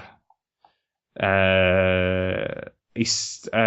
recommend a connection of 1.5 meg per second. Was that megabit or megabyte? I think, because wasn't it megabit? Oh, megabit. Sorry, yeah, whatever. Same thing. Well, not. No, they are very no. Don't spread that rumor any more than it already is spread. They are not the same thing. Yeah. So broadband connection of 1 megabit per second. I'm not sure if it might just be in the UK, but in order to qualify as a broadband connection, don't you have to be at least 2 megabytes a second? Like, isn't that what broadband like measurement is? Yeah, but I mean, I don't get consistently 2 meg. I don't think, and I don't get consistent. I mean, like since I upgraded my internet, like my internet is a lot fucking faster, but it's not consistent. For the first month, I actually kept a daily check of the speed. And it varied from like 80 megabit to like 52. Like, it wasn't consistent at all. It was a lot fucking faster, but it wasn't consistent. Yeah. And this is probably the thing that's got the most attention, or at least quite a lot of the attention. While persistent connection is not required, Xbox One is designed to verify if systems, applications, or game updates are needed, and to see if you have acquired new games or resold, traded in, or given your game to a friend. Games that are designed to take advantage of the cloud may require a connection. With the Xbox One, you can game offline for up to 24 hours on your primary console, or 1 hour if you're logged on to a separate console accessing your library. Offline gaming is not possible after these prescribed times until you re-establish connection, but you can still watch live TV and Blu-ray and DVD movies. Yay! So that's a high priority in my games console. Yeah, that 24 hours thing is not. That's fucking ridiculous. Like, just straight up, that's just fucking stupid. There's like they can dress it up all they want with it might need to check blah blah blah. No, that is straight up like fucking just shit. That's just not cool. I like the scenario that that Vinny purported, where it was something like oh God, what did he say? It was like, oh, you buy a game and then like, or like, yeah, you buy a game, then take it back like full. Was it wrapped up or was it you take it back and like?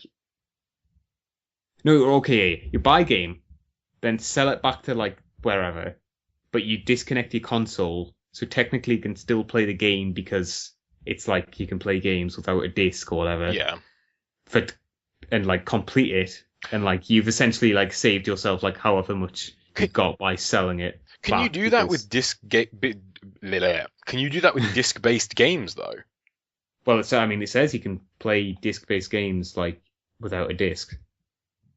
Access your entire games library. But can you do that offline? Oh, that's the thing. Yeah, that might not be. Yeah, because like if you, I doubt they would let you do that, would they? That seems like the offline restriction. Like you could probably do that if you're online, but if you're offline, like they have no way to check, do they? But, so, it says you can access your library for 1 hour logged onto a separate console, so you might be able to access your library while you're on your console. True. Huh? I don't know. Like, I think this is well established at this point, but like, do they realize how like needlessly dumb they've made like all this shit? Yeah, probably, but I don't know. I suppose that's what you get for trying to. Well, yeah, this is the thing though. They're not really trying to do anything. Like they're just putting all this shit in it. Like it doesn't really seem to have, it's pretty hard for them to put this across as, oh, this is benefiting everybody. Yeah, I mean that's the thing is they sort of tried to like benefit like I suppose retailers and publishers, and then like realized, oh no shit, they're not the people that buy the games and buy the consoles, so we also need to satisfy customers, and then they've realized, well, all these three, groups aren't really compatible with each other. Like, if we want to do all this stuff, and it's like they've had to sort of backtrack on some stuff, and then like do like have weird like end arounds, I guess. So like, well, you can do this, but then you've got to have this thing and do this also, and like, it's just so crazy. Yeah, the fact that like this is the third like release of info, like is it the third one? Well, it's like sort of, because it was like the first one was obviously the conference, then there was like the questionnaires after, or the interviews, sorry, which like. Oh, and they I don't know if you heard, but I think they cancel their like post E3. yeah roundtable thing. So that's that doesn't bode well. Nope. I mean, I think it. I mean, I've seen. I think I saw it today. I can't remember. It was on Giant Bomb forums. I think someone said in pretty much exact words, like Microsoft had pretty much lost the next gen before it's even begun. Like Sony have pretty much won it. And I mean, I remember people saying like the exact same thing, like with regards to Nintendo, like when they announced the Wii, and like loads of people, PS3 is gonna fucking shit all over everything, like fuck the Wii, and look what happened.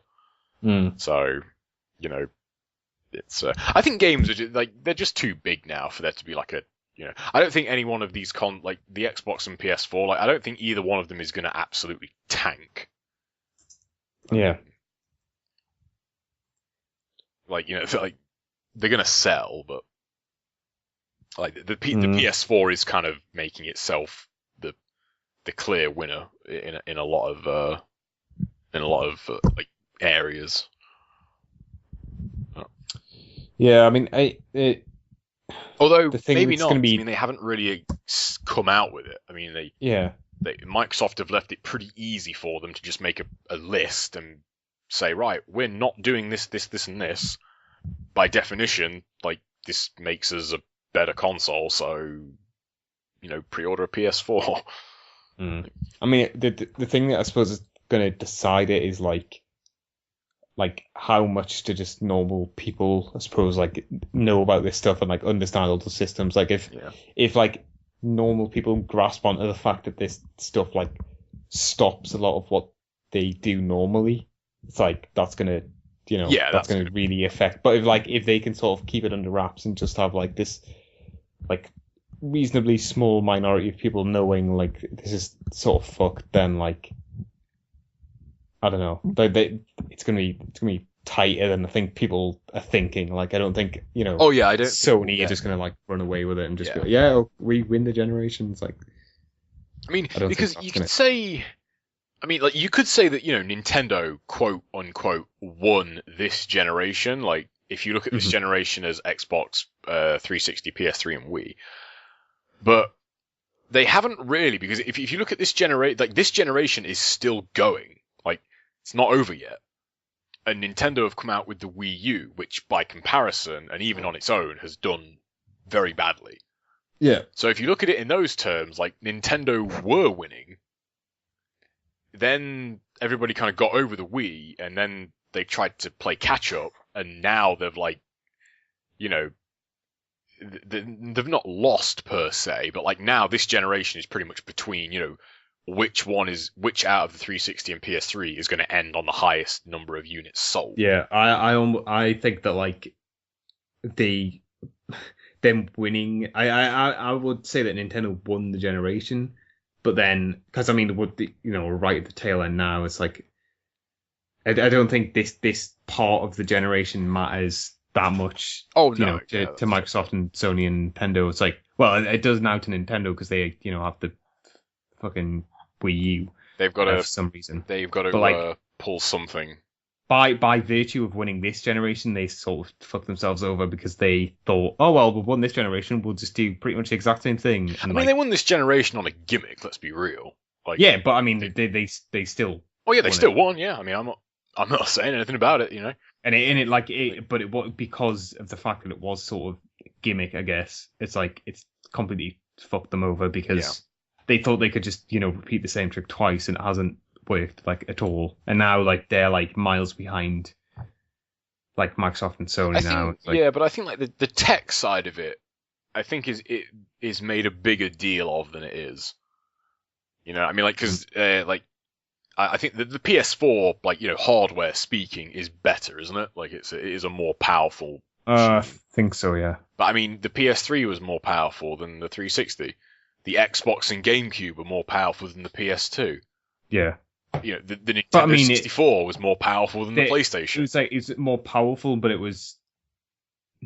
Well, I mean, like last generation, like the PS3, was more powerful than the 360, but they were so close to each other. Yeah. That like it wasn't worth publishers being like, oh well, we'll just back the PS3 or and you only back the 360. It was like.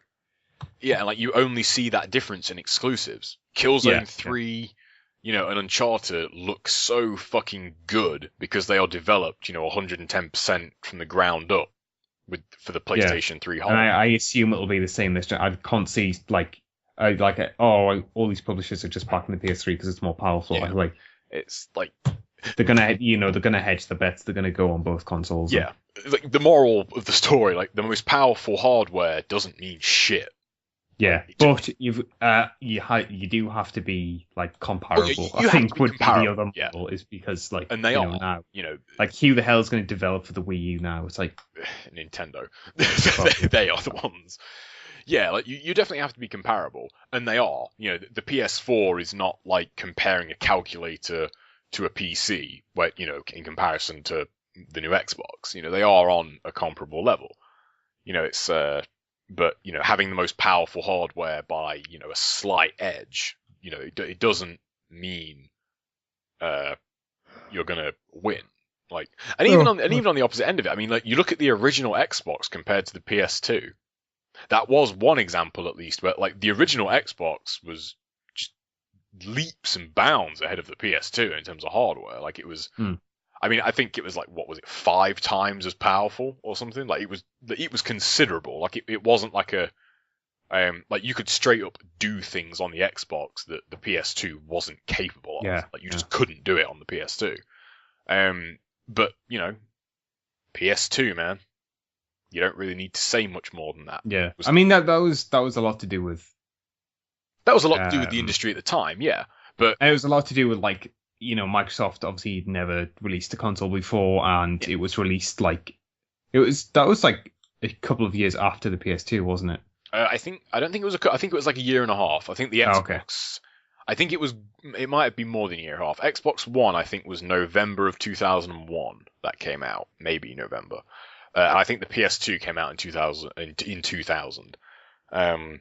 But yeah, like that was a different time. But it's a very short-sighted look, I think, to say the PS4 is more powerful, therefore it wins. It's like there's way more to a system than how many fucking what shit is in it,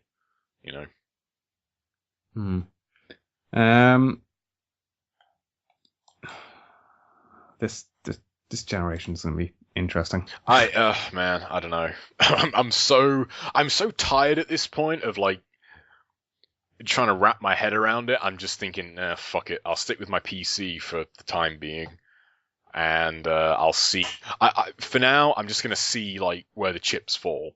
I'm really just gonna see how this plays out, because I'm not really committed to pre-ordering either console at this point.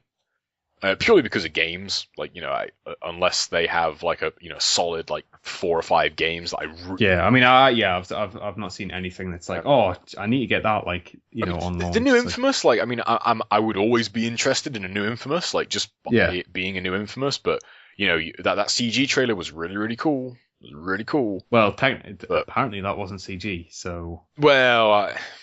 That was gameplay shot from cinematic angles. Neither was Killzone 2, apparently. Yeah. That being said, I think Killzone 2 actually looked better than that trailer, so whatever. But yeah, like, I'm excited for a new Infamous game, but I'm not gonna. The only reason I bought a PS3 was for Ninja Gaiden, and there's no, Infamous is not on a Ninja Gaiden level of obsession for me, so I'm not gonna throw down 400 quid to play an Infamous game. Yeah. Or a new Killzone for that matter. Okay. Let's get off the next gen. I mean, I know it's hard because it's like it is. Yeah, I mean, it's a big every deal. week there's like a new story and like it's been a very long time. And obviously next week we're probably going to be talking about it because of E3 and stuff. And the PS4 will be revealed. Are we doing like? Cause, I mean, was it last year or was it the year after? No, I mean the year before. I think it was last year where we did like the daily podcasts. Oh, for E3, I think we did. Yeah. I don't know if we're going to do that because I don't know. We'll see. We'll see how it pans out. It's just. I think back then we also had like Dave was like, oh, we should do this, and we were like, yeah, whatever, we'll do it. Yeah, I think that'd be a good idea. It's but, maybe we could. We'll see. I was gonna say, could we do something live? Like, would that be possible? I guess. I mean, we wouldn't be able to. Well, we could live stream it if we really wanted, but I mean, we could definitely do live, like as it's happening on Skype, like watching it and just reacting to it. I guess. Yeah, like actually do like a live sort of, reaction podcast. Or I suppose we could do that. I mean, we're all going to be watching it, so I assume we are. I'm gonna watch it. I've been like really behind on like game stuff this past few months, so I feel the need to like dive right in and maybe. Well, I don't know. I guess we'll talk about that and see what happens. That'll be interesting to do, even if it doesn't work out that well. Even if it's just a series of us going, oh my god, this is terrible. Oh, holy shit! This is a train wreck. David Hayter just choked out Keith Sutherland. I was right all along. So he's just going to come out in a cardboard box. Like he's going to come on. Yeah, like Keith Sutherland's going to come on stage, and there's going to be a cardboard box on stage, and then David Hayter's going to come out from underneath the cardboard box and whack him across the face with the rocket launcher, and be like, "Yo." That would be pretty amazing. You ain't got shit. Okay, so Respawn, the dudes, the guys, Infinite Ward guys. Does anybody care anymore though? I'm not as. They should have announced this a long time ago. Yeah, but, this is like 3 years too late. Yeah, so Respawn have a game called Titanfall. This hasn't actually been officially announced. It was a leak of a Game Informer cover or something. Oh, it might have actually been the full thing. But basically, Titanfall, multiplayer, sci-fi, first-person shooter. So that's happening. The world needs more first-person shooters. Yeah, obviously. And as we alluded to before, Snake has been confirmed as being voiced by Kiefer Sutherland in The Phantom Pain, but it's all a hoax. That is my belief. I will stand by that until I'm play the game and David Hayter is not voicing Snake or something. David Hayter is going to come out smoking a cigarette and he's going to punch him in the face and be like, "Yo, you get on my level. Snake. You're just a fucking poser. You're liquid. Liquid to my snake." That's what he's going to say. So yeah, there was a video I think on Konami's website of like Kiefer Sutherland doing he's doing like all the facial capture stuff apparently, and the voice acting for Snake. Oh well, it's not Snake, it's Boss, I guess, or Big Boss. Fuck it, I don't know, because like that whole Phantom Pain and Metal shit is Gear, man. So fucking just convoluted, just Metal Gear, ridiculous. Like I just need to wait until it's like, here is this game. This is what this game is called. These are the characters in this game. These are the voice actors. Like, I need all that stuff to be like confirmed and like I'm actually seeing it happen. Yeah. I need to see it to believe it, basically. So yeah, I mean that pretty much does that. Did you talk about that? The Oculus Rift co-founder. Oh no, I don't think we got a chat. That wasn't. Yeah, I think that wasn't last week. So that's pretty sad news to hear. The co-founder of the Oculus Rift, which is that crazy like 3D VR headset thing. For those of you who don't know, he got killed in a hit and run accident like sometime last week. Basically, it was some chase with the police and some gang members or something. He got hit when he was on the pavement, which is that's pretty sad, I guess, because I mean, especially considering the Oculus Rift's like pretty much coming out very soon, and like it's garnering a lot of like positive attention, I guess. That really sucks. So yeah. Oh god, I should probably find his name. I mean, the Oculus Rift does look legitimately really cool. I'm not really sold on it until I like really kind of. I would definitely need to like use one, but it from the sounds of it, like hearing people who like would normally just be like, oh yeah, that's it's all bullshit. It's like getting like legitimately excited about it. It's like it's really cool. Andrew Reese, Reisse. I don't know how Reese, I guess, is pronunciation. 33 years old, so obviously way too young to be dying. Yeah, that really sucks. But yeah, that's a bit of a bum note to go out on. But I guess that's all the news for this week. Joe, you wanted to talk about Game of Thrones. So Game of Thrones, keeping with the sad notion. Keeping with the sad. I mean, yeah, Game of Thrones, people. Episode 9. Oh yeah, we should say like we say this every week, pretty much, but spoilers. Oh like, yeah, seriously. I mean, spoilers. This is pretty much a gaming stroke Game of Thrones podcast at this point. So if you haven't figured that out yet, but like seriously, like even if you like listen to one, it's like, oh, I don't really care. But you seriously don't listen. Don't listen to this. Don't turn this off right now. Spoilers. Seriously, turn this off right now. Spoilers. Okay, that's probably due warning. That's a good spoiler warning. So yeah, episode 9. The Reigns of Castamere was the name, and the Red Wedding totally happened. It did. It happened. And holy shit, it was hard to watch, man. Like it really was. Even knowing it was coming. Yeah, knowing it was. Which happening. I really think made it worse. Probably made it worse. Yeah. I think the people that didn't know it was coming, they had like the freight train in the face kind of thing to. Yeah, they had like the instant sort of shock. Yeah, they had the instant shock, but slow sinking of the stomach. Yeah. Just like, oh god. When you've read the book and you know it's coming, as soon as that song starts playing, you know what is going to happen. And one aspect of it I thought was pretty brutal and not in the book. Pretty gratuitous. I wouldn't say it was gratuitous. It was very brutal, like the kind of finality of it. It was very, very. I know a couple of people at work that have seen it, and like they say like that was really like that was shocking, but it wasn't shocking in a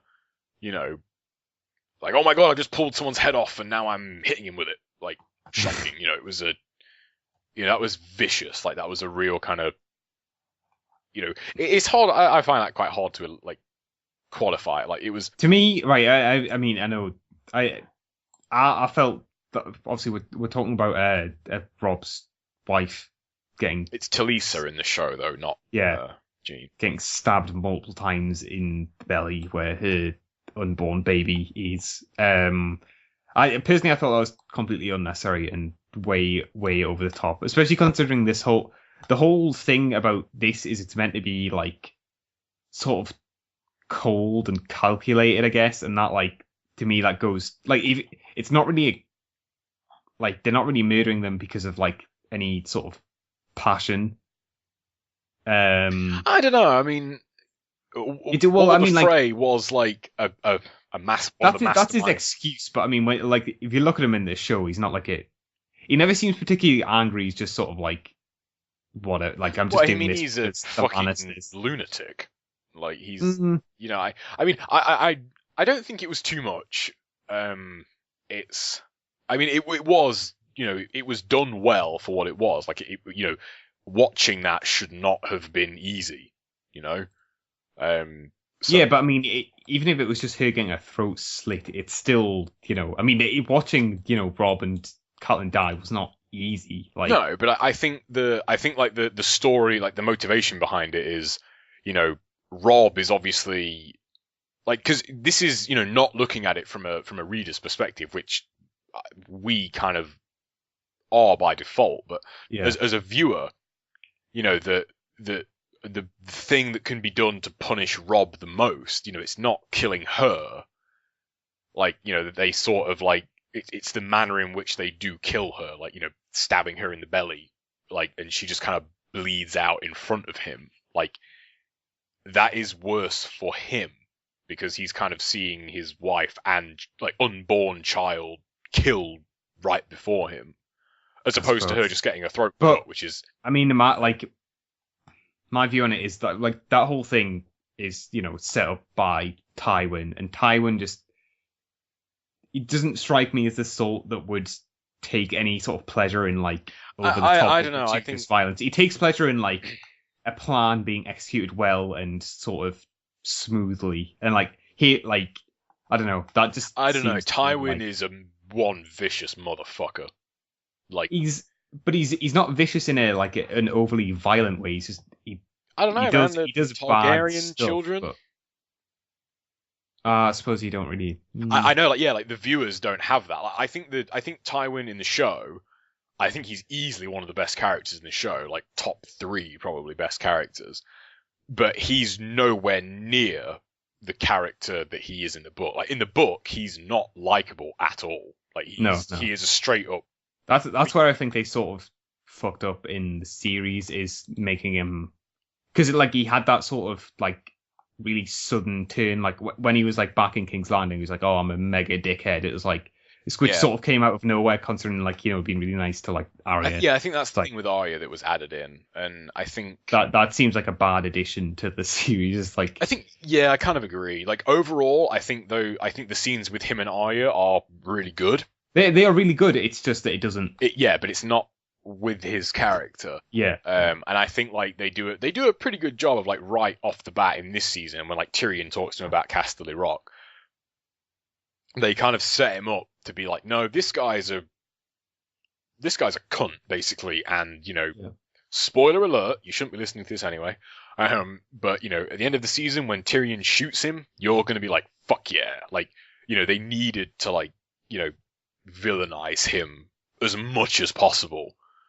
And what better way to do that than, what happens to Rob's wife, like I guess being kind of, and I think that's just where the medium differs, like in the TV show, like stuff has to be more cut and dry to a certain extent. It's like, because in the book you don't get, in the TV show rather, you don't get like the internal thoughts of like the point of view characters that you do get in the book. So yeah, I mean, the thing I prefer about the series is, I mean, I think I talked about this a bit, might have talked about it on here, I can't remember. It's basically like Rob in the books isn't a very good character, and he's not much of a character, really. Yeah, it's the point of view is Catelyn, and Rob's just kind of there. Catelyn is a bit annoying, and like I think in the series they did way better at making him into a character, and maybe making Catelyn's still a bit annoying, but they make her less so, I guess, in the series, and obviously like introducing like the wife, and like having having her have like quite a lot of scenes, and I think like purely from like an emotional standpoint, it's done way better. You have like a way better connection. Yeah, I agree. That scene is definitely one I will skip when I watch that on Blu-ray. I will full on be hitting scene skip as soon as that starts. I do not want to watch that again. And like that is as much as a compliment to the acting and directing in that scene as much as it is to the story. It's I think the one like it's a very, very subtle deviation, but it is one that I was a little bit annoyed about. Is when Roose Bolton is like kind of sits down and like kind of points. He doesn't point, but like the way his eyes kind of, he puts his arm up. I thought that was done better. It made me go back and read the chapter again just to be sure, but in the chapter in the book, Catelyn bumps into somebody and feels the mail underneath his clothes, and that's what gives it away. Whereas in the show, it's very much more, hey, I'm about to royally fuck you over. Yeah, I mean that probably would have been quite hard to convey visually, I guess. I guess, but maybe if you saw like a sword or something. Oh, I suppose that wouldn't really give it away, would it? Yeah, I don't know. Like that whole thing about him wearing mail doesn't. I think it's because it's in the book. It's if I can remember exactly, I think it's mail underneath like his kind of robes, and like you would not wear armor underneath like a wedding I guess robe or something like that. Like you wouldn't wear chainmail underneath that. So it kind of gives it away. But like overall, I thought they totally fucking nailed. That. I mean, I still have a few issues with the Red Wedding overall, but I'll. Oh, so do I. I think like just like it's just one of those like dumb like it's like it feels sort of contrived. It's like, oh, let's get all these characters in one place so they're gonna all conveniently be murdered. It's like, I don't know if like a general of this like the sole leader of this army would just like waltz into this place and just like, seems all right. I don't have any like bodyguards or anything. Yeah, it does seem. I do agree with that. It does seem quite naive. But I mean, at the end, I suppose that there is more of a like we have more of a book orientated view. Like in the books, Rob is very naive. Yeah. I mean, at the end of the day, like I think it's a coin flip whose fault it is between him and Catelyn. Catelyn for releasing Jaime in the first place, and Rob for fucking the first like hot chick he could like found. That's basically what it is, What does he say in the show, Walder, when he looks at his wife? Something like, I would have broke. He says like you betrayed me for a hot someone that looked better. And it's to a certain extent true. Like Yeah. Totally. That like when you think about his actual motivations, it's like I don't want to marry someone ugly. I'm going to marry someone pretty. It's like that is. Yeah, and like you like you kind of like you are partly to blame. Like you're not, and I think that's what makes it so good. That's what makes that series good as a whole. Is that the characters aren't cut and dry. The hero, the villain, the whatever. Yeah. He does. I mean, we can sit here and condemn him for that, but at the end of the day, you know, if you're faced with, you know, someone really fucking hot and someone really ugly, and you have the choice, you know, you probably are going to go with the better looking one. Like, it's, you know, it's what makes them more relatable. But I think maybe because they characterized him more in the show, they could have done a better job at, like, you know, addressing that part of. Yeah, they do sort of gloss over that whole thing. I mean, generally, like, the Starks, I think the Starks are written a bit too sort of, like, honorable, I guess. It's like honor over, like, everything. Like, there's very rarely, like, a bit where you can, like, oh, I'm actually gonna condemn something one of the Starks have done, because it's very rarely like they've done a bad thing. It's just like Ned was I had problems with Ned. It's like just so one dimensional, like honor. Everything I do is honorable. It's like, yeah, he's probably like the only one-dimensional character. Like, really. how could he have survived for, you know, like 40, 50 years in this world by just being this, like, dude who, like, and then, like, as soon as the series starts, he's, like, murdered, like, after whatever, one book or whatever. I think, skipping ahead a bit, I mean, because I think they are kind of playing a little fast and loose with, like, the chronology in this season, but yeah, I think that's one of the main reasons why Jon Snow became one of my favorite characters, like, around about this point, is because he's the only, I mean, he's not a Stark by name, obviously, but he basically is. And he's the only one that's kind of not afraid to get his hands dirty. Like, you know, I don't think his stuff with the wildlings has been done particularly well in the show, to be honest. And like, one thing, I mean, nobody's really talked about it because of the Red Wedding, but I think the scene in this episode where he kind of gets found out, I fucking loved that scene, because, you know, he's not, like, meek about killing them, or he's like, no, I'm gonna fucking body you fuckers, and then I'm off, like, I'm out, peace. I'm on my horse, I'm going back to the Night's Watch, like, I even got to, like, fuck one of your women in a bit. Like, I really liked the way that scene was done, because, you know, he wasn't, like, you know, fucking meek about anything in it. Yeah, you know? He did what had to be done, I guess. Yeah, like, when he stabbed the dude, and he was like, oh yeah, you were right all along, by the way, fucking stabbing you. That was a pretty good line. Yeah, like, I really like that. And I've heard, like, quite some conflicting things about, like, the actor playing him. I think he's doing, I really like the TV Jon Snow. I think he's, like really, really representing that character, like, well from the books. And I think he's one of the few, he's one of the few characters left, hopefully. I mean, I don't want to spoil anything, but it's, like, I haven't read the rest of the books, but he's the one character that I think's going to make it. I hope. You know, I mean, like, the book could be fucking years away at this point. So, but, you know, I don't, you know, like, I'm worried about, like, he's one of the characters I'm worried about, you know? I'm sure you've got your own. Like, I think I asked Brad this, actually.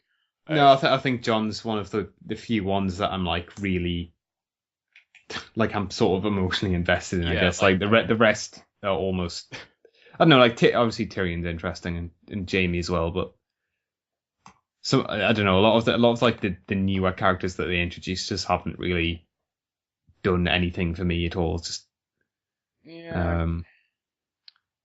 I mean, Brienne's interesting, I guess. I like Brienne, I really do, and I think Jaime, his character arc has since, you know, after he gets his hand chopped off, he becomes something pretty much completely different. Yeah, he does. But yeah, there's like there are, like, a few characters that, like, I really, really want to make it to the end, and Jon Snow is definitely one of them. Yeah. So it's and I just think, like, in the show they're doing like, they're really doing his story arc justice. Yeah. How far? Like, his stuff now becomes, like, the most interesting stuff, really. After obviously there's stuff with Joffrey that's got to happen, and, like, Tywin, but, like, I mean, after that he sort of becomes, like, the most interesting. Oh, I wanted to tell people, like, so badly about Joffrey, because like, I said it before we started, but, like, the guy at work who came in, like, I think he came in, like, 20 minutes after watching the episode. Yeah. And I could like tell on his face. I was like, "Yep, just watched it, haven't you?" And he was like, "Yep." Do you think they're gonna? That's not gonna be next episode, is it? I don't think so. They might do it as like an appeasement almost, like, oh, all your favorite characters died last episode, so here's Joffrey dying finally. Yeah. Yay! Everybody wanted that. I've got like a few ideas where they could Yeah, finish the series. But they might do that next season, but I can't remember what I was talking about now. Oh yeah, how far are you through book 5, by the way? I've finished it. Oh, you finished it now? Yeah. Oh, okay, cool. I didn't want to like go over anything and spoil something for you. But yeah, like at this point in the show, like there's still like loads of book 3 rather to cover, unless they are just gonna skip over it completely and not include it. So, I mean, like, what is there to like? Obviously, there's Joffrey. Then there's the stuff with Tyrion and Tywin. Yeah, the stuff with Joffrey, Tyrion, and Tywin. There's like the Daenerys kind of story arc to go over. I just don't. Well, where is she at the end of book 3? I'm trying really hard to remember. I really can't remember. Because like, does she doesn't she like get into the city and then she's like left as sort of like the queen or whatever, but she doesn't really. Yeah, pretty much. I mean, and like so, the stuff with her and Ser Jorah, like they seem to be just straight up changing that from the books, don't they? Because in the because by then he'd already been revealed. Yeah, he'd already been revealed. But in the TV show, Sir Barristan isn't on the small council, is he? So, and that's how he actually gets found out. But I think they have like done a couple of winks and nods to that he might already know. So I don't know. But seeing as you finish book 5, let's talk about some stuff in book 5. Oh god, I can barely remember it. You finished the whole book? Yeah. Parts 1 and 2? Okay. Well, seeing as we were just talking about Jon Snow, what do you think? I don't think he's dead. No, me neither. He can't be. The only reason I don't think he's dead is just I think they wouldn't leave it that open at the end of the book and then just because then they would have to pretty much start book 6 with being like Jon's dead. It's like I don't think. Yeah, I agree with that, and also I think you can't lose like a point of view character at the Wall. Like yeah. If he died, I mean, unless like Sam goes back to the Wall and he becomes like the replacement, I guess. But no, I just really don't want him to die. I don't really want him to still be alive. It's like from the beginning, like he's just the one character that I've thought, now like this guy's actually gonna make it. Like he's learned enough, like he's seen kind of, it's not to be cliched, like he's been north of the Wall, like he's seen that no, if you just play it straight up, you're gonna fucking die. So, like I really hope he's not dead. Yeah. And mainly because like the list of characters left, if he's dead, the list of characters left that I actually like is pretty fucking thin at this point. Yeah, there's not really anyone. There's Arya. She's probably my favorite character, to be honest. I think I don't think she's being done well enough in the show. Really? No, I don't think it's a fault of the actress. I just think like they're not getting like far along enough with her. Like you think of where they are now compared to where she is at the end of that 5th book. They have got a long fucking way to go. Yeah, but I mean they've got like. Well, if they're doing book 3 as 2 seasons, which supposedly they are, then they've only got 2 seasons. Well, I suppose they've got 3 actually, because like they've got season 5, haven't they? So, or season 6 or whatever. So yeah, I suppose they've got enough time. But it's I don't know. I think her again. I hope I'm not wrong. But I think she'll be the one that actually gets shit done finally. Really? Yeah. I think like her character arc, like to become, one of the Faceless Men and like master assassin and just fucking kill everybody. that's like my prediction for how it will end. Like, it's not going to be a happy ending per se. Like, everybody's still going to fucking die, but she'll be the one to kill everybody. And I think that's my prediction for it ending. I was on. Have you heard of Westeros.org? It's like a wiki, like fan site kind of thing. No. All right. Well, I was on there. I was on the forums a couple of days ago, and I saw somebody like pretty much outline like my exact prediction for how it will kind of end up.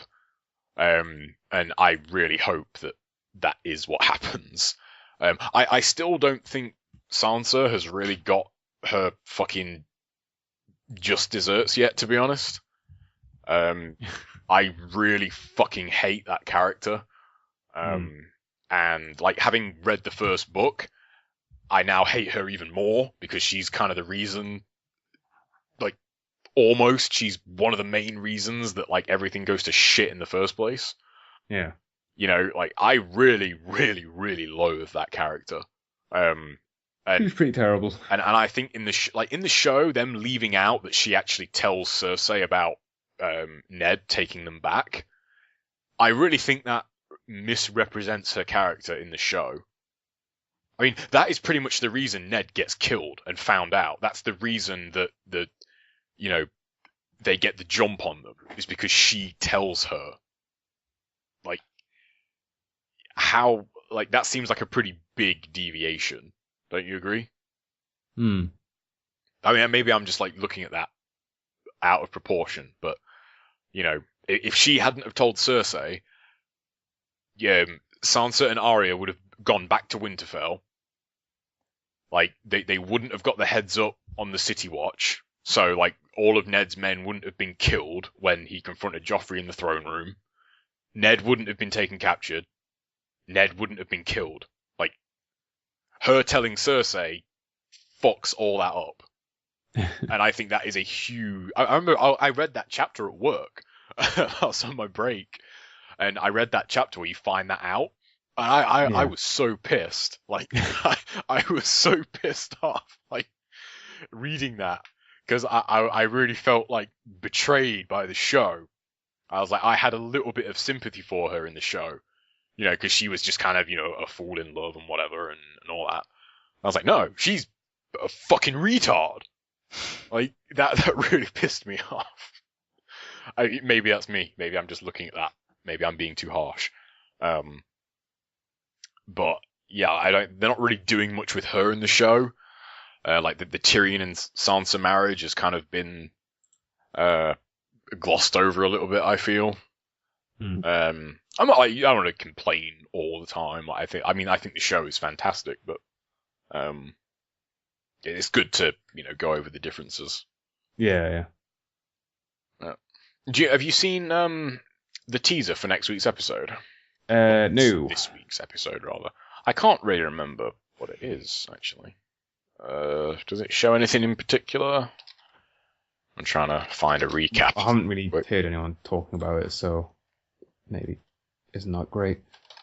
I don't think that they definitely don't tease like Joffrey dying or anything like that. I wonder how they'll do that in the show.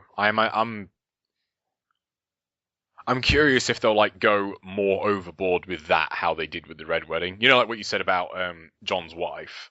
Yeah, like, kind of being like, you know, over the top. And I wonder if... Well, I mean, in the books, it is rather for someone choking. It is quite gruesome. It's like, I wasn't satisfied with it in the book. No, I wanted like his fucking head to explode.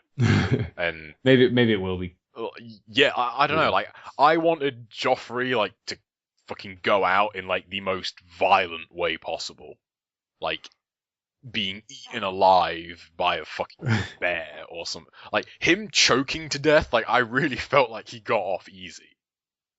You know, it's like, no, like, Arya should have like fed you to her fucking wolf. That's how you should have gone. Like, you know, choking to death, like, you got off light. So, now there's not really. I just watched the quick teaser. It's a whole lot of nothing really. It's like, I think these teasers are done pretty badly. On a side note, it's just like shots of like faces. It's like, here's Tyrion, you know, here's Jon, here's Bran, his Stannis, fire, dragons, next season finale next week. Like, there's not really much to it. Theon was in it though, so maybe we'll get like a Theon update. But yeah, Theon's going to be a weird one because, like, how are they going to do his stuff in book 4? Because nothing. Is it just going to be him constantly like every scene is him just getting tortured? Like, I'm a little puzzled as to why they put that stuff in this season. Yeah, it seems because you don't actually find that stuff out until the 5th book, don't you? You don't really know what's happened to him. Yeah, the first Reek chapter is in the 5th book, and that's when you find out that's when you find out what happened to Theon. Like, it seems weird that they've like brought it forward so much, like that is in this season, but.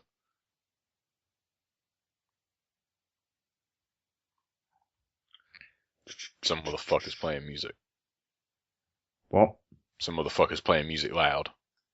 I can't hear it. Outside. Yeah. Go fucking stab that dude. But anything else for Game of Thrones related? I mean, I know we need Brad to finish book 5 before we can do like a full-on book 5 spoiler cast. I don't know. I can't really. Like, I wasn't big on book 5. Like, I thought it was better than book 4, obviously, but it felt like it was still suffering from the same problems of like the plot not really advancing that much until like towards the end. I definitely felt that with Daenerys.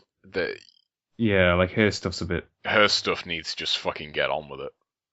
Like her stuff at the end is like, yeah, okay, that's interesting, but it's like that whole like saga of her just like sitting around being like, oh, I don't like it when you fight in the pit. Oh, all these people are running around, but it's just, I don't know. Yeah, and like I had a major problem with like Tyrion's storyline. So fucking boring. It's like him on a boat for like the whole book, just like I'm a slave now or whatever. I agree with that, but I do like where his storyline ended up. Yeah, I think his arc is like he was. I mean, I still like him, but he was a far more like kind of likable, borderline villain beforehand. Whereas now he's just kind of a more villain character, really. Like he's not, he's just kind of out for blood now. Yeah. But yeah, like the Daenerys stuff, I just think she's being set up to be killed off. To be honest, I don't think. I don't think she's gonna like even make it to Westeros now at this point, because I just think that if she was going to, like, she would have done by now, like with 5 fucking books into it, surely she would have done it by now. Maybe. I was disappointed as well that they didn't do more with like Jaime meeting Catelyn, like, or Lady Stoneheart or whatever the hell. That's not until the very end of the book, though, is it? That's like, well, no, because like Brienne like meets up with Jaime, and then like you never hear from Jaime again for the rest of the book. It's like I wish like they'd done more with that in book 5. It's like, oh, I see what you mean. Yeah, because that's probably one of the more interesting plot points is like that whole like whatever the fuck she's got, her role in this whole thing is going to be. Like, is she just going to be like some like vengeful demon just going around like murdering people who she thinks are responsible for like Robb dying and whatever? I thought Bran's stuff was interesting, I guess, but yeah, I like Bran's stuff too. I think I'm with you on like the plot aspect.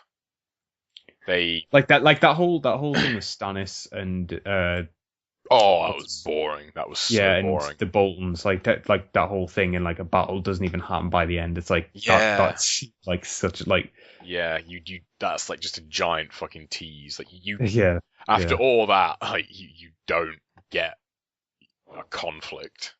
Yeah. I really hope they like some of these storylines get resolved. I mean, I think I'm getting like more and more frustrated like with Daenerys as a kind of story arc, to be honest. Like, you know, the dragons and everything, it's, you know, just fucking get on with it. You know? Yeah. Oh, hopefully well, I suppose book 6 and book 7, just by virtue of being like, you know, towards the end of the 7 books, it's going to have to be like, stuff's going to have to happen, basically. Yeah, I mean, there's no telling how far off book 6 is, though. I mean, I suppose. But I mean, apparently he said something like 2 years per book now, but so that would put the 6th book like in this year, because A Dance of Dragons was 2011, but whether that's actually going to happen or not is. I don't know. What was the longest gap between books? It was 4 and 5. Feast for Crows was 2005, and A Dance of Dragons was 2011. There was a 5-year gap between A Storm of Swords and A Feast for Crows. So, I mean, we could be waiting as long as 2015 for the next one. Please no. I hope not, because I don't know if I'm going to be able to stay invested for that amount of time. Yeah. Depending on how they handle the show, actually. If they can make season 4, if they can like adapt the 4th book into good TV, then that will actually keep me interested, you know, long enough until the next book is out. So hopefully, they can. But I'm just like, I'm hoping for a lot of payoff in the next book. Like, if Daenerys, for example, like hasn't got to fucking Westeros yet, or like, Lady Stoneheart like hasn't, you know, killed some more fucking Lannisters, or like, you know, like I'm a bit tired of like the build up, you know. Like I want some payoff in like, and and it sounds weird, but like I don't want to really wait for it either. Yeah. Like I don't want it to be like 900 pages of setup and then, you know, everything happen in like the last half a dozen chapters and then boom, you know, book finished. So.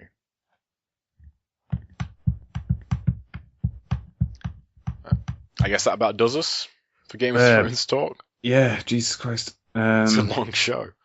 Yep, definitely. God. Yeah, that does for Game of Thrones and for this episode. I guess we'll talk to Brad and see what he thinks about doing like live E3 podcasts, if that's even a possibility, because that would be really interesting to do. It depends on when the streams are, really, because I mean, if they're at all in the day, then I won't be able to do it. Yeah, but that's the problem, I guess. Well, we'll see what happens. I mean, even if we don't, we'll definitely be talking about E3 at some point next week. Yeah, no matter what happens. In podcast form, should be interesting. Hopefully. I